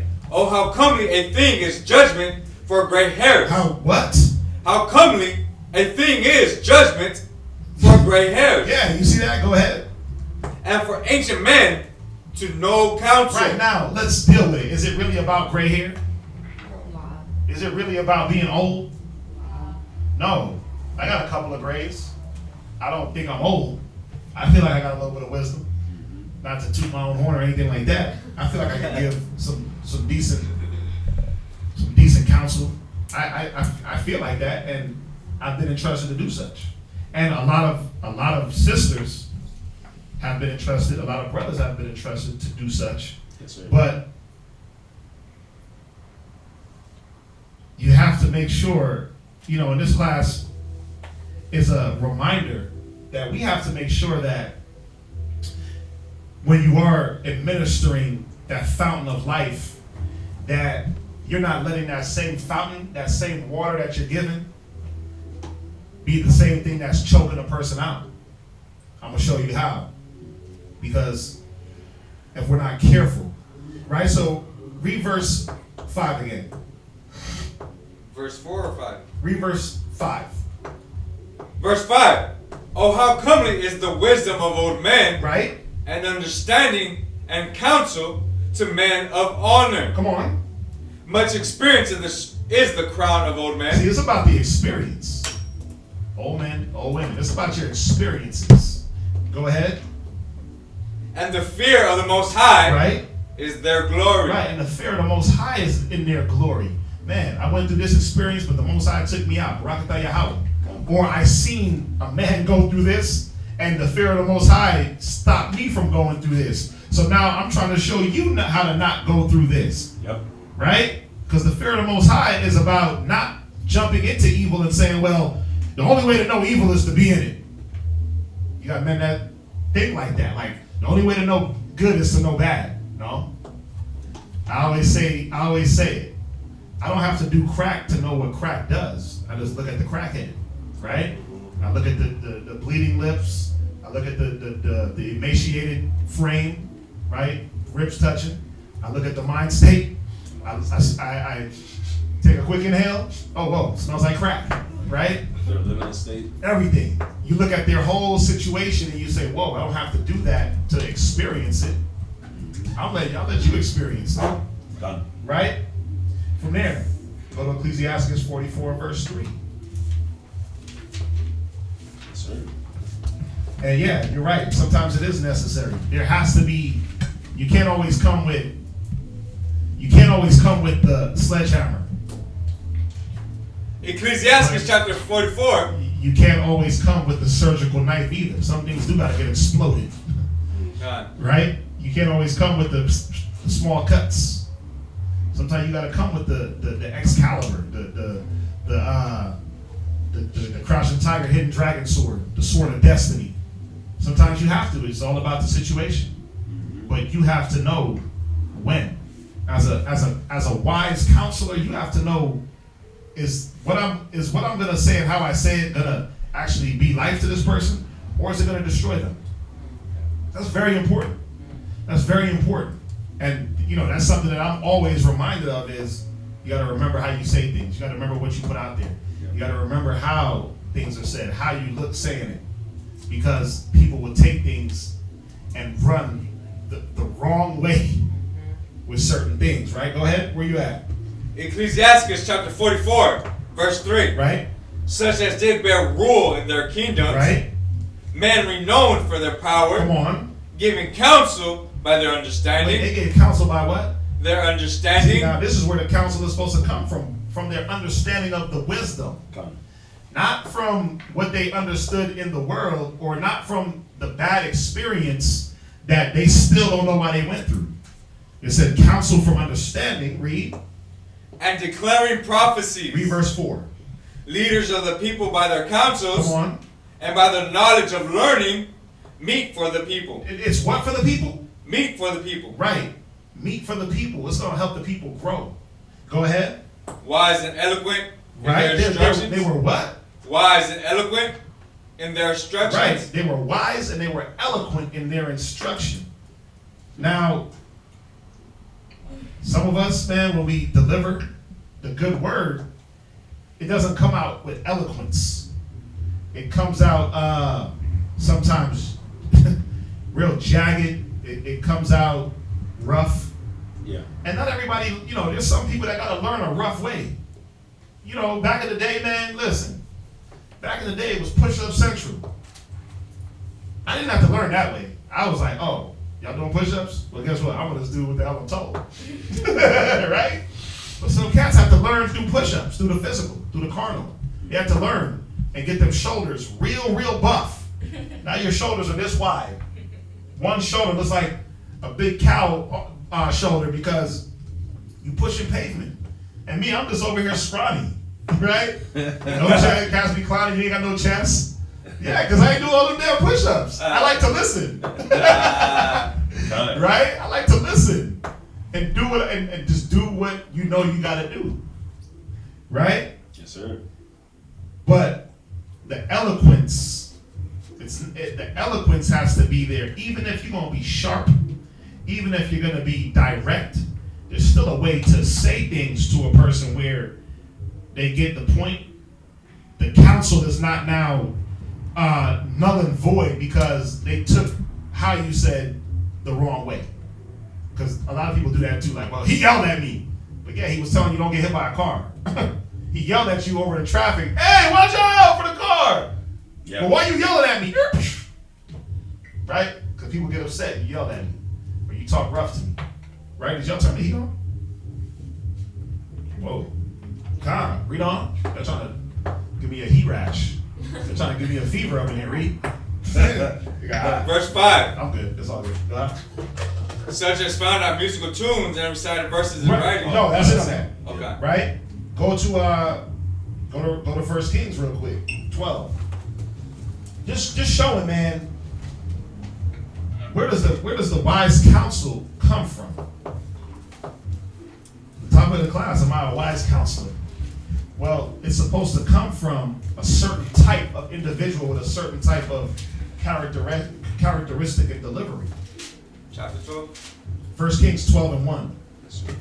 1 Kings chapter 12, verse 1. Right? And Rehoboam went to Shechem, Right? for all Israel were come to Shechem to make him king. Right? And it came to pass, when Jeroboam, the son of Nebat, who was yet in Egypt, heard of it, for he was fled from the presence of King Solomon. Right, so this is going to Rehoboam and Jeroboam, and Solomon, the kingdom was rent from him, split to his son, right, and it went to his servant, right. It went to his servant Jeroboam, it went to his son Rehoboam, and they had to stand in Solomon's stead because remember the kingdom is split. Now they got to go get counsel on different matters that were just because the kingdom was translated to them. Didn't mean that business and operations and things stopped, right? Business as usual, but let's figure out how things are getting done, and let's make sure we can keep things going the right way or fix it. So these men have to go to get counsel. Now let's see who were they dealing with counsel. Go ahead, read on. And Jeroboam dwelt in Egypt. Right? That they sent and called him, and Jeroboam and all the congregation of Israel came, and spake unto Rehoboam, saying, Thy father made our yoke grievous. Right? Now therefore make thou grievous service of thy father. Come on. And his heavy yoke which he put upon us lighter. And we will serve thee. Right, and so they said, listen, man, your father was rigorous, man. He was grievous. He put a heavy yoke on us. Lighten that up a little bit. Rehoboam, just lighten up a little bit, man, and we got no problem following you. Go ahead. And he said unto them, Depart yet for 3 days, then come again to me. And the people departed. And King Rehoboam consulted with the old men. He went to the what? Consulted with the old men. As he should have. How comely is a thing of judgment for gray hairs. Right? Much experience is the crown of old men. So he went to the old men that had experience. He went to the old men that knew what the hell they were talking about. The ones that were around. The ones that knew the operations and the ins and outs of things. And why things were good and why things were bad. Read. That stood before Solomon his father. And these were the same men that advised Solomon. Even Solomon had counselors. He was the wisest man on earth, and he had counselors. Think about that. Why the wisest man on earth got to counsel with anybody? Well, because through lack of counsel, things are disappointed, right? Yeah. So go ahead, read. That stood before Solomon his father while he yet lived, and said, How do you advise that I may answer this people? So counsel is advice. Go ahead. And they spake unto him, saying, If thou wilt be a servant unto this people this day, and will serve them, and answer them, and speak good words to them, then they will be thy servants forever. Right? But he forsook the counsel of the old man. He did what? Forsook the counsel of the old man. Right. They were like, listen, man, if you just be nice, be a good king, take care of your people, be a people's king. Right? Be a people's king, man. They'll serve you forever, bro. Look, you wanna get a good name amongst the people, just do it like this. Just like even when Solomon was hard, like I said, he was hard on the people, they still loved him. Yeah, he gave him 40 years of peace. So he was, one way doing one thing, but he still took care of the people. Read on. Which they had given him, and consulted with the young men that were grown up with him, Right? and which stood before him. Yeah. So he forsook the old men and went to the homeboys. I'm gonna go to the cats that got the same level of experience that I have. They got the same demons on them that I got. Right? They don't know how to guide nothing. They never been in power. Read. Oh, I was gonna say No, this is a golly, man. This is a cold scripture, man. It says that you forsook the counsel of the old men Like, these niggas don't and know to the that. counsel of the young Yeah. that you grew up with. Because that's Who didn't do that? Well, yeah, and that's the thing. Who didn't do that? Who didn't do that, man? Your parents, Right, right. your uncles, your aunties, your uncles. I mean, your No. grandfathers. Everybody telling you, don't do that. Don't do drugs. Don't do drugs. Don't give up your body like that. Don't be out there in them streets, boy. And the homeboys is like, nah, come ride with us, man. We got you. Yeah. But it goes back to what we were saying earlier, where That's cool. Israel wasn't afforded the luxury to even recognize what sound counsel was. Yeah. You weren't. The only thing you listened to old if you was a woman was the old nigga that was trying to get with you. Right? You was a little 18-year-old, slim, trim, and he was like 27 with a car, and you was like, I gotta follow that. I gotta follow him because him got a car. He's wise. Gun. Gun. Him wise. He got a vehicle, mama. Him wise. He got his own place. This is what we equate wisdom to, is having material things. Right? And that's what Rehoboam was looking at. He was like, you old farts, you old geezers, y'all don't. And sometimes we listen. I'm sure he sat back and listened to these old men and was like, you know what, right, got a point. Karnak, I hear you. Karnak, I hear you, right? And it was like the whole time he's like, yeah, I ain't doing that. Yeah, I ain't doing that. Yeah, that, And then as soon as he went with the homeboys, he's like, man, listen, bro, these niggas was talking about this over here, but this is what we gonna do. What y'all think? Because I'm trying to get this paper, right? I'm trying to be this ruler. Go ahead, read on. Verse 9. And he said unto them, what counsel give ye that we may answer this people, Right? who has spoken to me, saying, make the yoke which thy father did put upon us lighter. Right. So that's it on that. Okay. And as you read the story, Rehoboam messed up. I didn't want to read the whole story. It's long. That's a good But story. y'all can read it on y'all's side, but Rehoboam, he followed the counsel of the young, and the people was not rocking with him. They were not messing with Rehoboam. Okay? If I'm not mistaken, he, first of all, he disrespected his pops. He disrespected Solomon, and I think the people were ready to off him, if I'm not mistaken. So, going through it, we're seeing that the counsel is supposed to come from the wise. It's supposed to come from the experience. It's supposed to come from the people that have the know-how, right? And that's supposed to build in the next man. Like, there was a lot of things I didn't know how to do, and just through rapping with Kazaki, just on the phone, just hanging out, just come to the house and let's deal with this, and doing this and doing this. I learned how to take on, things for this duty. Yeah, what you got? It's can I get Ecclesiastes? Ecclesiastes in the Bible, chapter 1 and verse 18. Yep, what you got? Ecclesiastes 1:18. Yes, sir. Ecclesiastes chapter 1 verse 18. Go ahead. For much wisdom. I'm sorry, 2 and 18. My bad. Right, I'm like, wait a minute, go. Right. Ecclesiastes chapter 2 verse 18. Yeah, I hated all my labor which I had taken under the sun, Go ahead. because I should leave it unto the man that shall be after me. And this is the thing, man. Like, all our elders, everybody that's learned this truth, that's been like counseling and teaching, they hated all the labors they had to take just to get to where they're at, the experiences, and it's being passed on to the next person. But it's being passed on to the next person so that this next person should be able to take it and go further than they took it with. Because it's like, if you pave the way, that means that I don't have to pave the way. I just have to follow the way. And when you're done paving, all I got to do is pick up where you left off and keep paving. So if it took you this amount of time to get here, then it shouldn't take me that amount of time to get to where you're at, because I'm listening to everything that you said about going here. So That's if you're listening. That's if you're listening. That's if you're listening. That's if you care. That's if it says a man of counsel will be considerate. Gone. Right? Gone. Are you done with that? Yes, sir. Right. So we went through the counselors and where wisdom comes from, and now let me ask y'all this: what's the most important thing?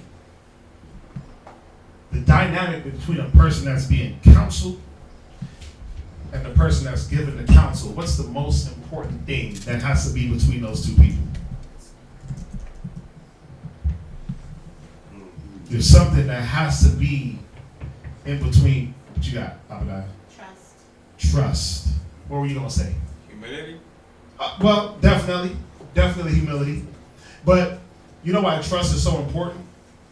Because trust will give me, first of all, if I trust you, and if I'm gonna be divulging information that's detrimental to my spirit, or just even buying a car, there has to be a level of humility there already to say, well, I'm gonna come to you for counsel. I'm gonna be ready to hear, right? Because the scriptures say, be ready to hear and be slow to speak. So that level of humility, but you're right, you're not wrong. But I say trust has to be the first and foremost thing, because you have to be able to say, well, if I go to this person, they're going to advise me in a way that I'm going to be successful. I got to trust the wisdom that's coming from them, right? What else do you got to trust? You have to trust the Most High. You got to believe in the scriptures, because that wise person is going to give you. You got to trust in the Most High. You definitely got to trust in the Most High, because that's why you're going to that person. You're trusting that through the multitude of counselors, there's safety. You're trusting that through every enterprise, let me go get the reason. So you are trusting the Most High. Now, go to do Ecclesiastes 6 and verse 6. We run out of time, so let's get it. Ecclesiastes 6, verse 6. Ecclesiastes 6 and verse 6, yes, sir. And then you can get Ecclesiastes 37 and verse 7. Was that Ecclesiastes in the Bible? In the Apocrypha. In the Apocrypha. Mm-hmm. Trust is very important. And trust is very important in every relationship. In every dynamic, in every type of relationship, there has to be a level of trust. Okay. Ecclesiasticus, chapter 6, verse 6. Right? Be at peace with many. Right? Nevertheless, Right? have but one counselor of 1,000. Right. So he's saying,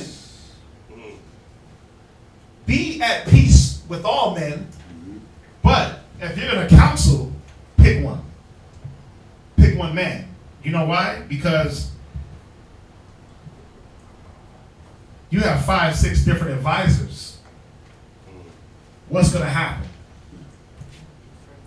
Huh? They're gonna have different words to give you.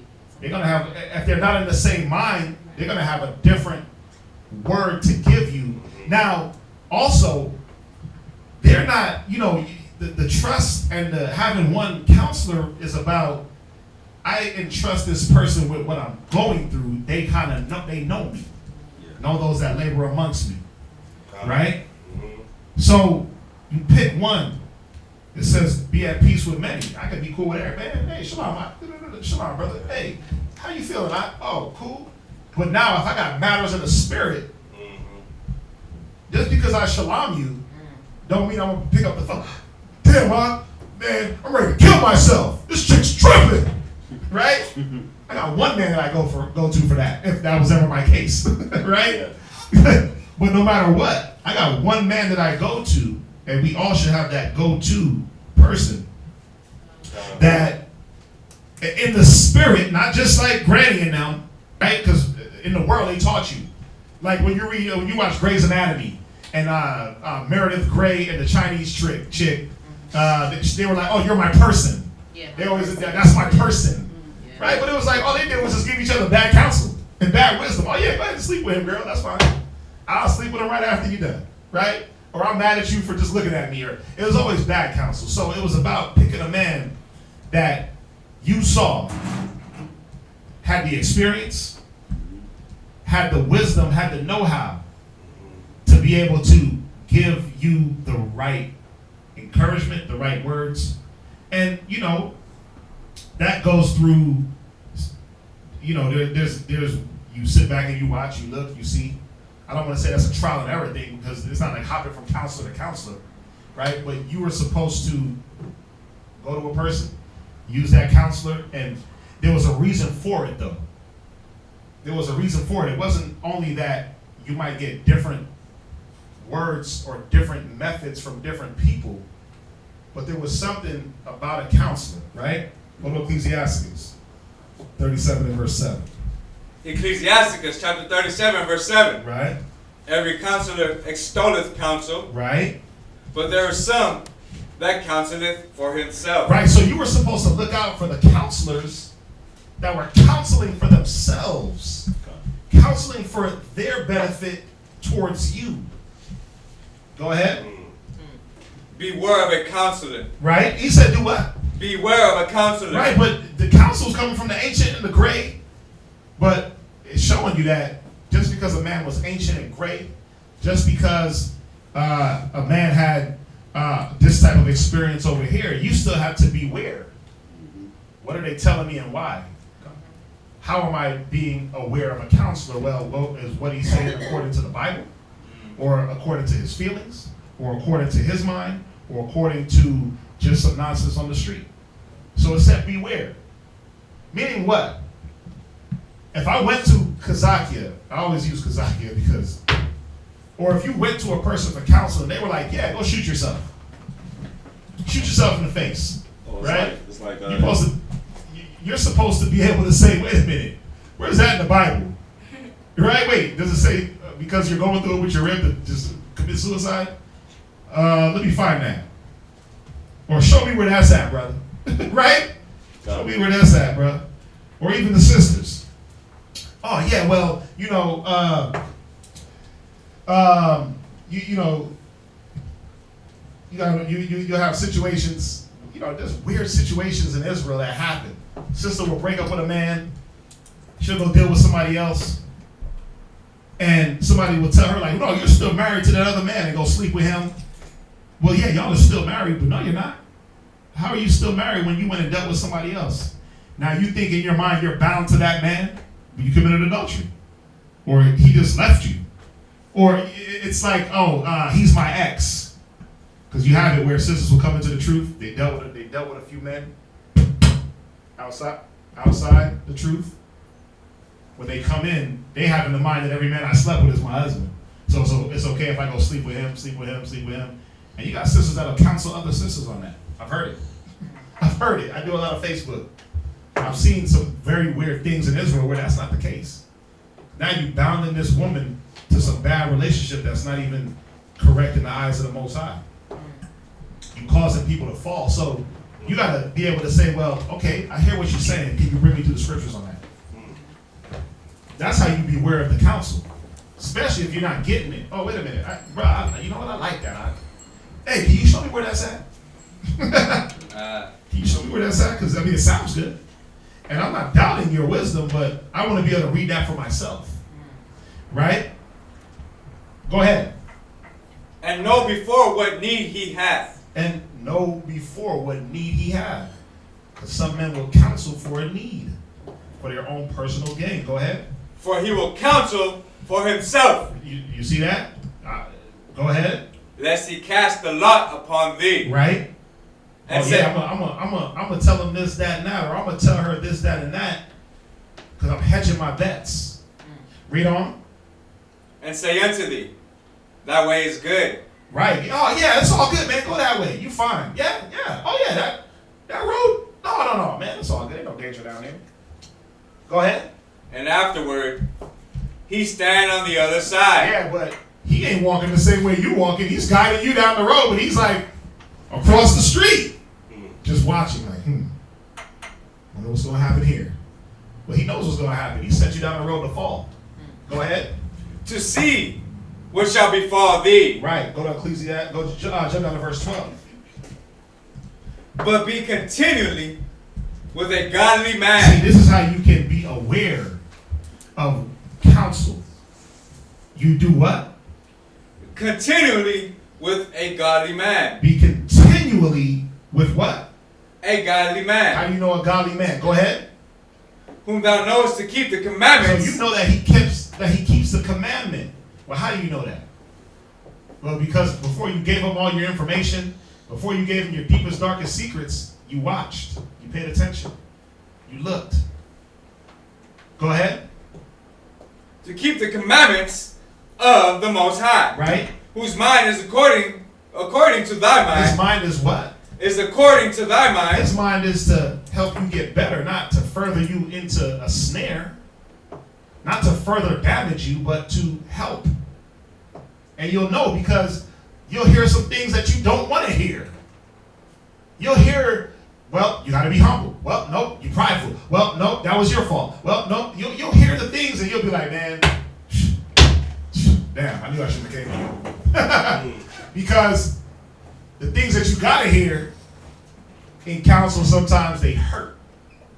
And it's not that it hurts. What it is ripping up that old man, that old thought process. See, a godly man is going to try to take out the old thought process from you and help you put in and usher in the new thought. That's all it's about.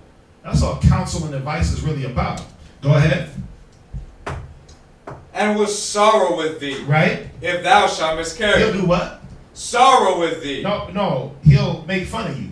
Will sorrow with thee. No, nigga, I told you so. Will sorrow with thee. Right? If thou shalt miscarry. Now, what is another thing that a person that's given counsel has to be entrusted with? No, lay in the back. I'm tired. What is a person that's given counsel got to be entrusted with? I'm saying it. You got to be entrusted not to spread knowingly or unknowingly the person's business who you counsel. Ooh, discretion. Discretion. You got to be careful not to reveal. I'm going to use this word. But I'm going to show y'all something. You got to be careful not to reveal secrets. Now, a lot of us don't even know what secrets are. And you know I don't like that word secrets because then it puts this high school type of we're buddy, you telling my business, you telling my secrets type of thought process in our people where there is a time when a person that is counseling is supposed to let someone know what you're going through. Now, for instance, if I'm counseling with my elder and I let him know my deepest, darkest, or if a sister counsels with another sister that has a little bit more experience and knowledge and wisdom and scriptures than her, does now that elder spokesperson or elder statesman or elder stateswoman, they're entrusted with that, right? They're entrusted with what has been told to them to do what with it. I want to see if y'all are thinking a little bit. To do what with it? Yeah, to do what are they supposed to do with what they've been told? Abadiah.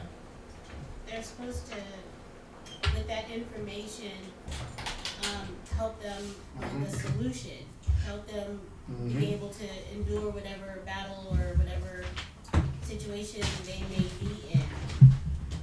And if they, go on, I'm sorry. To just further the reason that they went to that person in the first place for counsel. Right, they're supposed to further that reason. They're supposed to either have the solution or you move the problem in what direction? Behind them? No, you move the problem up the ladder to the next person that has the more wisdom, the more experience. You don't move the problem down. You don't, and this is how it happens sometimes. This is how it happens sometimes. And we all got to be careful of it. If a brother comes to me, if a younger man comes to me with an issue, or let's forget about it. Let's say one of the officers come to me with an issue, and I'm like, okay, this is his problem. I'm dealing with this. And I'm like, okay, look, boom, boom, boom, boom, boom, boom. I'm not gonna discuss what I just counseled him on with no offense to you, Ricardo, but with Ricardo. Why? Why? Being with him not having the experience or the wisdom to further add on to a solution, it would be kind of pointless. And Right. then he might also look at that individual Say it. in a negative way because that person is battling or going through something and he doesn't understand. He might misjudge him. Right. I'm not even gonna discuss their problem in I wouldn't even discuss his problem or another officer's problem. That's Zionala. I wouldn't discuss Zionala's problem with a man that's under him, because that man doesn't have the proper tools to understand what the brother was counseling about. And yes, he's gonna look at him a different way. He doesn't have the tools to discern that, wait a minute, everybody goes to their battle. Everybody goes through things on different levels. He's gonna look like, oh nigga, you weak, right? Depending on what the problem is. It's automatically gonna cast doubt in that man from a lower man. You see that? So you don't wanna discuss the problems that, if you're a counselor or a person that is entrusted with guiding, you don't wanna discuss higher level problems with people that have a lower level of discernment and understanding. To add on to that, actually, I work in the school system, and I'm a nurse. But sometimes if I make a decision that the child needs to go back to the classroom, sometimes the teacher will call the parent and say, pick the child up, and you'll have no recollection of it. Right. So I would have to go, and talk to them and say, when I make that certain decision, it's based on what my judgment is, because I'm medical. I don't go to your classroom And to she tell teach you, math. right? And so I said, and what happens is the parents don't have that trust that we can care for their children, so you don't want to break that bond, Right. that the child will be safe under the Under nurse. the nurse, because you are the medical professional. Right. And that's what it's about. We have to be careful. Again, we're all growing up in the spirit. We're all growing on these different levels, and everybody, different pace and different time. But as people that are entrusted to guide the sheep of the Most High, we got to be careful not to tear down those sheep in front of the other sheep. You see what I'm saying? Go to They'll be like, man, you can't tell me nothing. You was you was such and such. You was Right. Because now the younger man can't come to this man for guidance. Because he's like, well, you dealing with what I'm dealing with. But he's not. He's dealing with something on a higher level. It may sound like the same surface issue, but we know that there's levels to this thing. Right? And what do they say in the business land? This is above your pay grade? Sometimes it be above the pay grade, man. Right? So, go here. Go to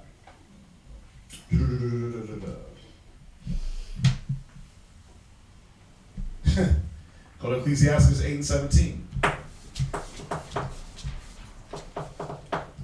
Ecclesiasticus chapter 8, verse 17. Right? Consult not with a fool, Right? for he cannot keep counsel. And that goes both ways. The counselor can't be a fool. The counsel can't be a fool. Because they can't keep it. You can't keep your mouth shut of what you were being told, and you can't keep the counsel, hey, follow it this way. Do it like this. Right? Go from there. Go to Leviticus 19 and verse 16.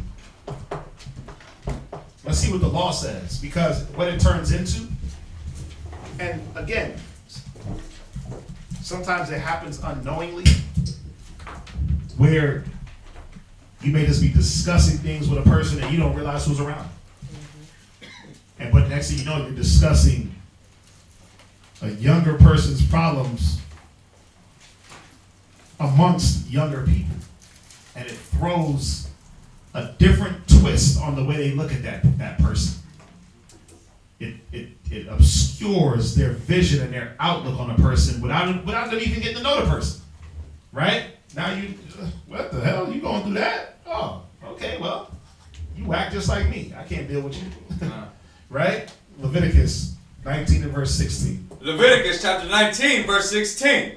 Thou shalt not go up and down as a talebearer among thy people. Right now, what does a talebearer do? Go to Proverbs 11 and verse 12. Proverbs 11 and verse 12. Proverbs 20 and 19. Proverbs 11, verse 12. Right? He that is void of wisdom despiseth his neighbor. Go ahead. But a man of understanding hold his peace. Right, a man of understanding is going to look. The way you despise your neighbor is when you divulge their secrets in the wrong arena, around the wrong people.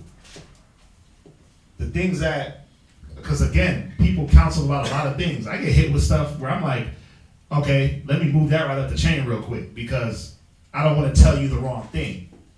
A counselor, you got to be careful not to tell somebody the wrong thing. So me, I'm not quick to be like, oh yeah, you know what, go here and go here. I'm like, whoa, hold on. Let me think. If I give them that, then they're going to think about this, and they're going to come with that, and then it's going to throw more thoughts into their head. And no, hold on, no. Hey, because the brother hit me up about such and such. What do you think? Oh, yeah, no, you're right. Do it like that. Or do it like that, but say it like this. Oh, okay, yeah, I see that. Okay, boom. Because you don't want to further snare people and make their problem that they're having more of a burden, more of a problem. And then we have to be careful to not divulge the things that they tell us to the wrong people, knowingly or unknowingly. We got to be careful. Go ahead. Proverbs chapter 20, verse 18. 13. Read Proverbs 11 and verse 13. Proverbs chapter 11, verse 13. Right? A talebearer revealeth secrets. So a talebearer revealeth secrets. Go ahead. But he that is of a faithful spirit, right, concealeth the matter. Right, now, and we're going to go into that, secrets and concealing the matter, because there's nothing that I told you, I came for you for counsel, it was supposed to be a secret. It's not a secret if you want to kill yourself. There's no secrets, right? There's no secrets. What it is the information doesn't trickle downhill. It's supposed to go up. That way that we understand that the right counsels and the right information is being given, right? They do it at work. I mean, they do it in a job. Esau does it. You don't tell the lower, they always tell you, never talk about what on your job? Pay grade. Because the nigga that came in is making more than the person that been there for a year. And as soon as you're like, well, yeah, I make 15. And they're like, yeah, well, I make 18. You're like, well, I've been here for like 8 years. What the hell? Next thing you know, it causes discord. It causes disarray. Proverbs 20 and verse 19. Proverbs chapter 20, verse 19. He that goeth about as a talebearer, right, revealeth secrets. It does what? Revealeth secrets. Right, and again, this happens knowingly, but it also happens unknowingly, where, again, you might just be having conversation, and you're like, man, you know what such and such told me? And you forgot that such and such was new, and then you got a new person right here, where you're talking to an elder sister or an elder brother. And you're like, oh yeah, that brother was like, yeah, and they just over here ear hustling, like, damn, really? So you got a masturbation problem? He's prideful. He's hateful. Like, they're like, what? I didn't know that about him. Whoa, I gotta stay away from him. Then when they get around that person, what is it? It's contention, it's strife, it's unnecessary drama. Right? Go to Ecclesiastes. Go to Ecclesiastes. Pay attention here, 41 and verse 14. Ecclesiasticus chapter 41, verse 14. Right? My children, keep discipline in peace. Right? He said keep discipline in peace. Go ahead.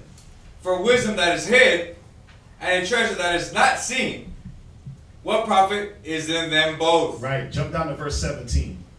Be ashamed of whoredom Right. before father and mother. So he said you got to be ashamed of whoredom. And as you read down, we're not going to hit every verse. You're going to jump to verse 23, but he's showing the things that you should be ashamed of. As a man, as a woman in the wisdom. He said, be ashamed of whoredom before father and mother. Jump down to verse 23. Or of iterating Right? and speaking again that which thou hast heard. Right. Now, iterating or speaking again to the wrong person the things that you have heard. Because if you got a brother, if you got an officer, and a cat's talking about, yeah, I'm about to off myself right now, I don't expect him to hold that. I expect him to call me and be like, okay, he wants to kill himself. Well, let me deal with it. And then I'm gonna call Kazaki like, hey, the brother wants to kill himself. Let's deal with it. And we're gonna have a group council, right? It's not like, oh yeah, he told me he was gonna kill himself. He did it. Well, how come you didn't say nothing? Well, the scriptures say don't keep secrets, or to keep a brother's secret. That's not a secret. That's life and death. That's something that should be reiterated. Y'all get this, right? Right. Now, what happens to the counselor once they mistakenly give up the information or purposely give up the information to the wrong person, or the wrong person hears it? What happens to the counselor now? What do you lose? You lose trust. It's a C word. Credibility. You lose credibility. You lose credibility with the person whose information you gave up and the person that is hearing you talk about the other person. You see how it's a two-way thing now? Now you got two people looking at you like, nigga, you told my secret. Then you got another person like, damn, I can't go to you for counsel because you just gonna talk bad about me like you talked about them. Stay away, right? Ecclesiastes 27 and verse 16. Ecclesiasticus chapter 27 verse 16. Read. Whoso discovereth secrets looseth his credit. He does what? Looseth his Yeah, credit. who discovereth secrets, meaning who divulges the information to the wrong person. So they lose their credit. Go ahead. And shall never find friend to his mind. Go ahead. Love thy friend. Right. And be faithful unto him. Read. But if thou bewrayest his secrets, Betrayest his secrets. Go ahead. follow no more after him. Right, because it's going to be hard to get that person. Remember, it says that when we counsel, we were supposed to counsel and be there for a person if they miscarry. When you miscarry as a woman with child, what you doing? You're losing that baby, right? So when a person miscarries, they're losing their mind. They're losing they're losing the wisdom that was given to them. They're not moving the right way. We were supposed to be there to say, oh damn, this person is in this strait. Let me deal with it. And yes, you might have to go to another person that's either above you or on your level and say, hey, such and such is going through such and such. How could we help them? But you have to be careful who that conversation is around. Like I gotta be careful because I'm always around. I talk to Kazakia a lot. I talk to a war in San Antonio a lot. I talk to Mashaba a lot.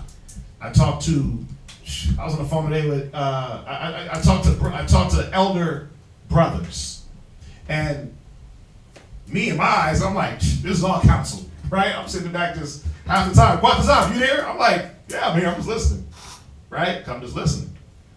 Now, I'm always around younger men. So I always gotta be careful of what man, I was on the phone with such and such, and he was like, and they'll be like, what? They won't understand some of the conversation, some of the counsel, some of the things that are said. I gotta be careful what I throw out there to the younger men. Got to be.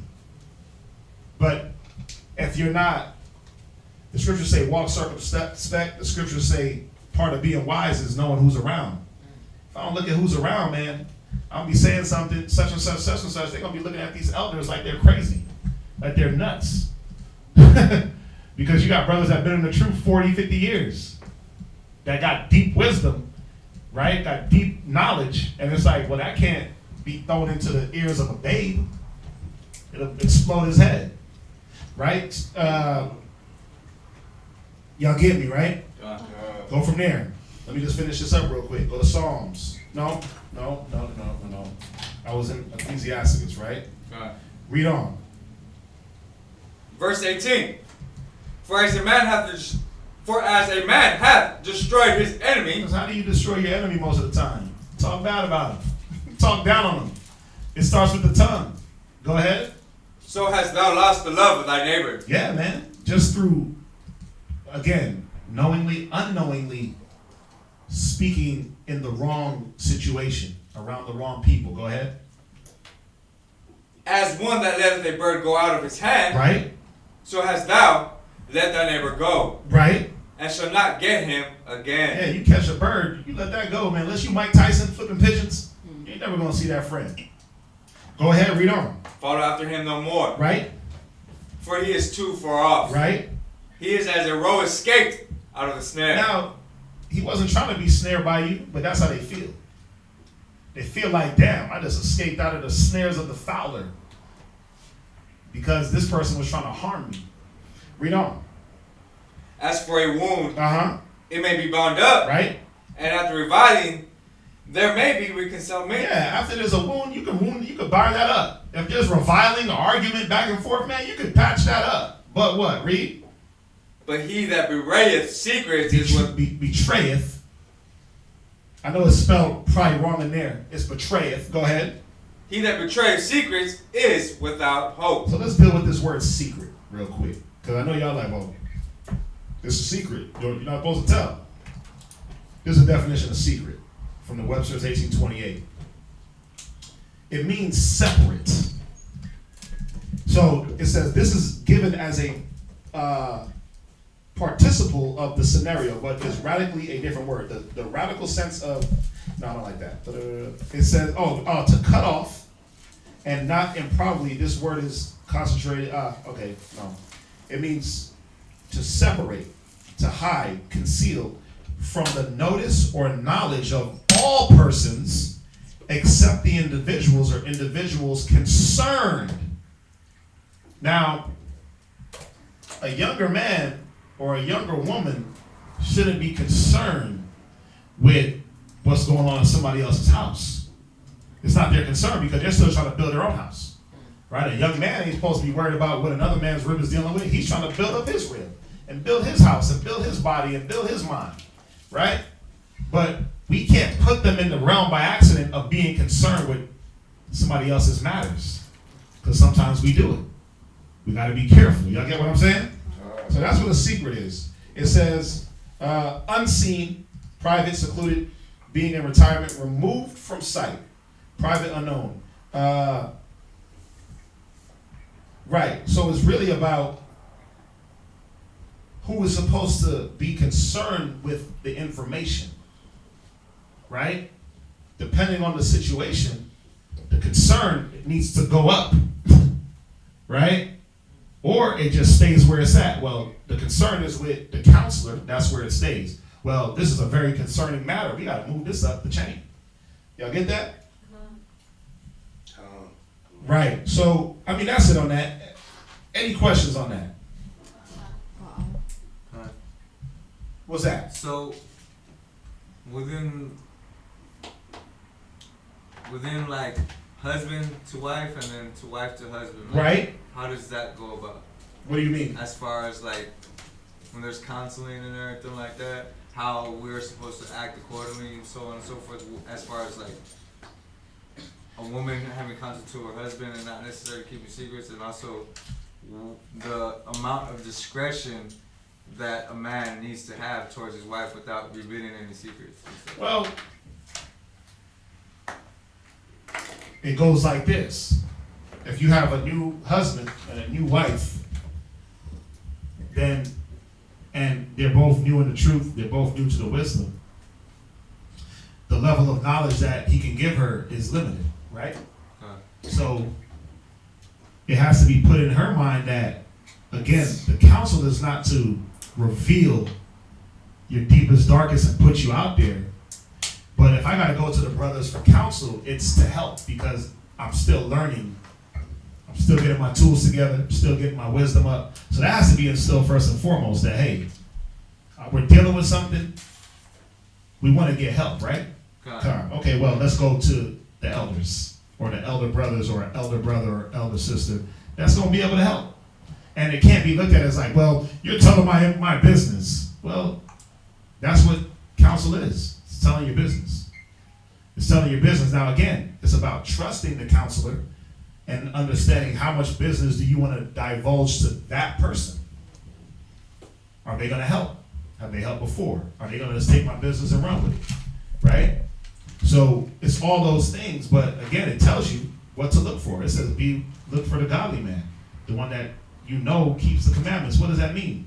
That he's going to give you the instruction from the book. He's going to be there to definitely try to help and not counsel you out of your woman. It said, beware of a counselor. Right? He counseled for himself. Listen, it's happened. It's happened. It's happened where they do it in church? Pastor, oh yeah, we got marriage counsel. But the husband ain't there, but he's there with the wife. He counseling her out of her damn drawers. Right? Because he's counseling for himself. So, Israel ain't doing that. Not us with the wisdom. No, they ain't doing that one. So, you gotta, you have to discern, but you have to put it into your rib's head or whatever, it has to be established between both those people that, hey, if we're here to get help and we're both on the same level, then what we're going to do, bounce back foolishness between both of us, or we're going to go to the next level. And with that, yes, you have to divulge and you have to give up more information than you may like. But it's all for the help. Anything else?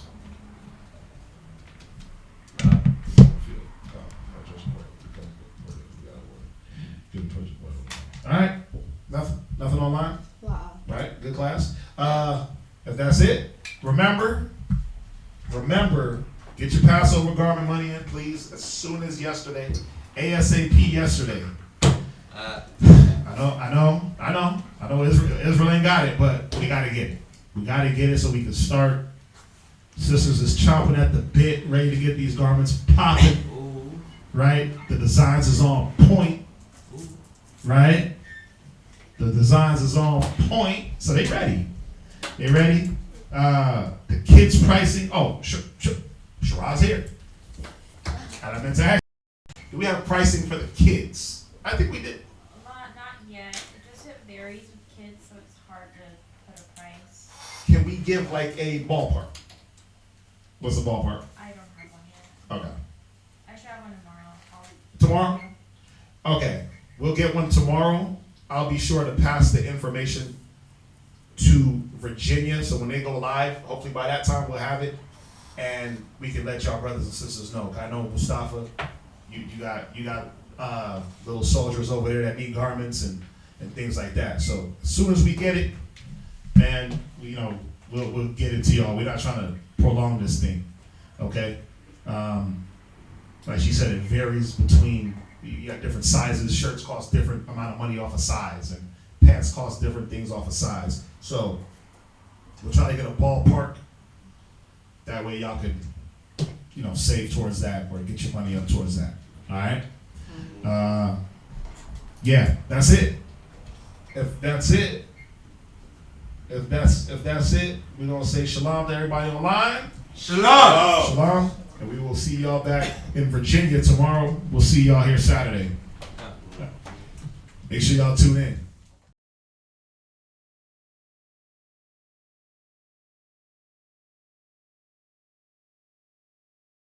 Disdain, it's vain, it's nothing. The European Union about to hit the button. And I feel sorry for you if you think the Lord is bluffing. That's why I hit the booth and I tell the truth. Are you fishing with the truth? Homie, where's your fruit? If the Most High is your rock, don't treat him like a side piece. Come in this truth plan and treat you like a side piece. He's the God of mercy and wrath. So do you want to fly or do you keep the Bible on cop? The Most High is my rock. TK. Rock. The Most High is my rock. The Most High is my rock.